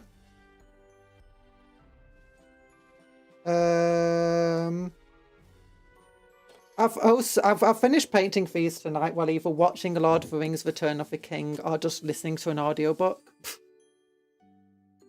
Because it's not a lot of work, it's just some highlighting on the gold and bronze with some Fulbright copper. Get some Calgar blue on the guns, and then some Bahaloth blue, and this bit. Maybe do a bit of silver damage to these things. No oil definitely on for Stormhole silver because that's a bit too bright. I'll probably do that before adding the blue. Maybe some Rakar flesh or some pallid witch flesh on the skull. And some Agvex. No, put some Agvex of shade on, then bring out some of the white using pallid witch flesh. That sounds good. Agvex of shade actually on this stuff. Before the highlights will probably be a good idea. So yeah. But it's really not a lot of work left on them. Then hopefully tonight I'll get to sleep at a decent time, and tomorrow I'll get to wake up and be active at a decent time. Which is quite difficult, but if so, that means I'll try getting the basic black done on the next set of models tomorrow. We got the World Eaters to build on Wednesday. We'll try building as much as we can. I'll probably focus on the things I'm most interested in, which is the Juggernaut Lord, the Juggernaut Demons, and honestly just the Bloodletters. I don't really like the World Eaters themselves, but I like the Khorne Demons, and I like the Juggernauts, and I like the Goremongers. But the silly World Eaters, they're just fair. They're just in the way. The actual space means who cares about them? Dawn Ferrician. I have to watch you on 24p now. No! Definitely decent time. It'll be a fun time, Decent. We'll probably spend most of tomorrow's stream not even painting again. We'll probably just be looking at the new rules or something for the Mechanicus stuff. I am thinking maybe on Thursday I might do a short impromptu stream for, looking at the Adepticon, because it debuts on Thursday for me. Even if I wanted to watch it live with you guys, I couldn't because it's 1 AM in the morning for me. It's, and I live with family. And some of them have to be up at like 5 AM in the morning, so definitely can't be streaming at that time. In decent time to sleep. Oh, decent time to sleep, like 10. I want to try getting into bed at like 10 o'clock, or at least before midnight, and falling asleep before midnight so I can be awake at like 7:30. So, I'm hoping so. Although yesterday I did get to bed at a better time, and then I still woke up really late anyway, and was still struggling to stay awake. My health's just a mess. Oops, whacked a microphone. But, there we go. Big love hearts to you all. Oh, sorry, I get distracted. I get lost in my own thoughts. Cuptle. Big old hug. Big old hug with Cuptle. Yay. And goodbye, everyone. Big old love hearts to you. And I hope you have a good rest of your day and you don't get beaten up by, the new Iron Warrior. Lord. First is a day of parching if you're a cupcake. We just need human souls inhabiting cupcake bodies. They deflate after we leave like a badly made souffle. No! Bye-bye, everyone. Weep! I love that new thing. Love you all. I remember cupcakes are friends, not food, and take care of yourself, be kind to others and all that stuff.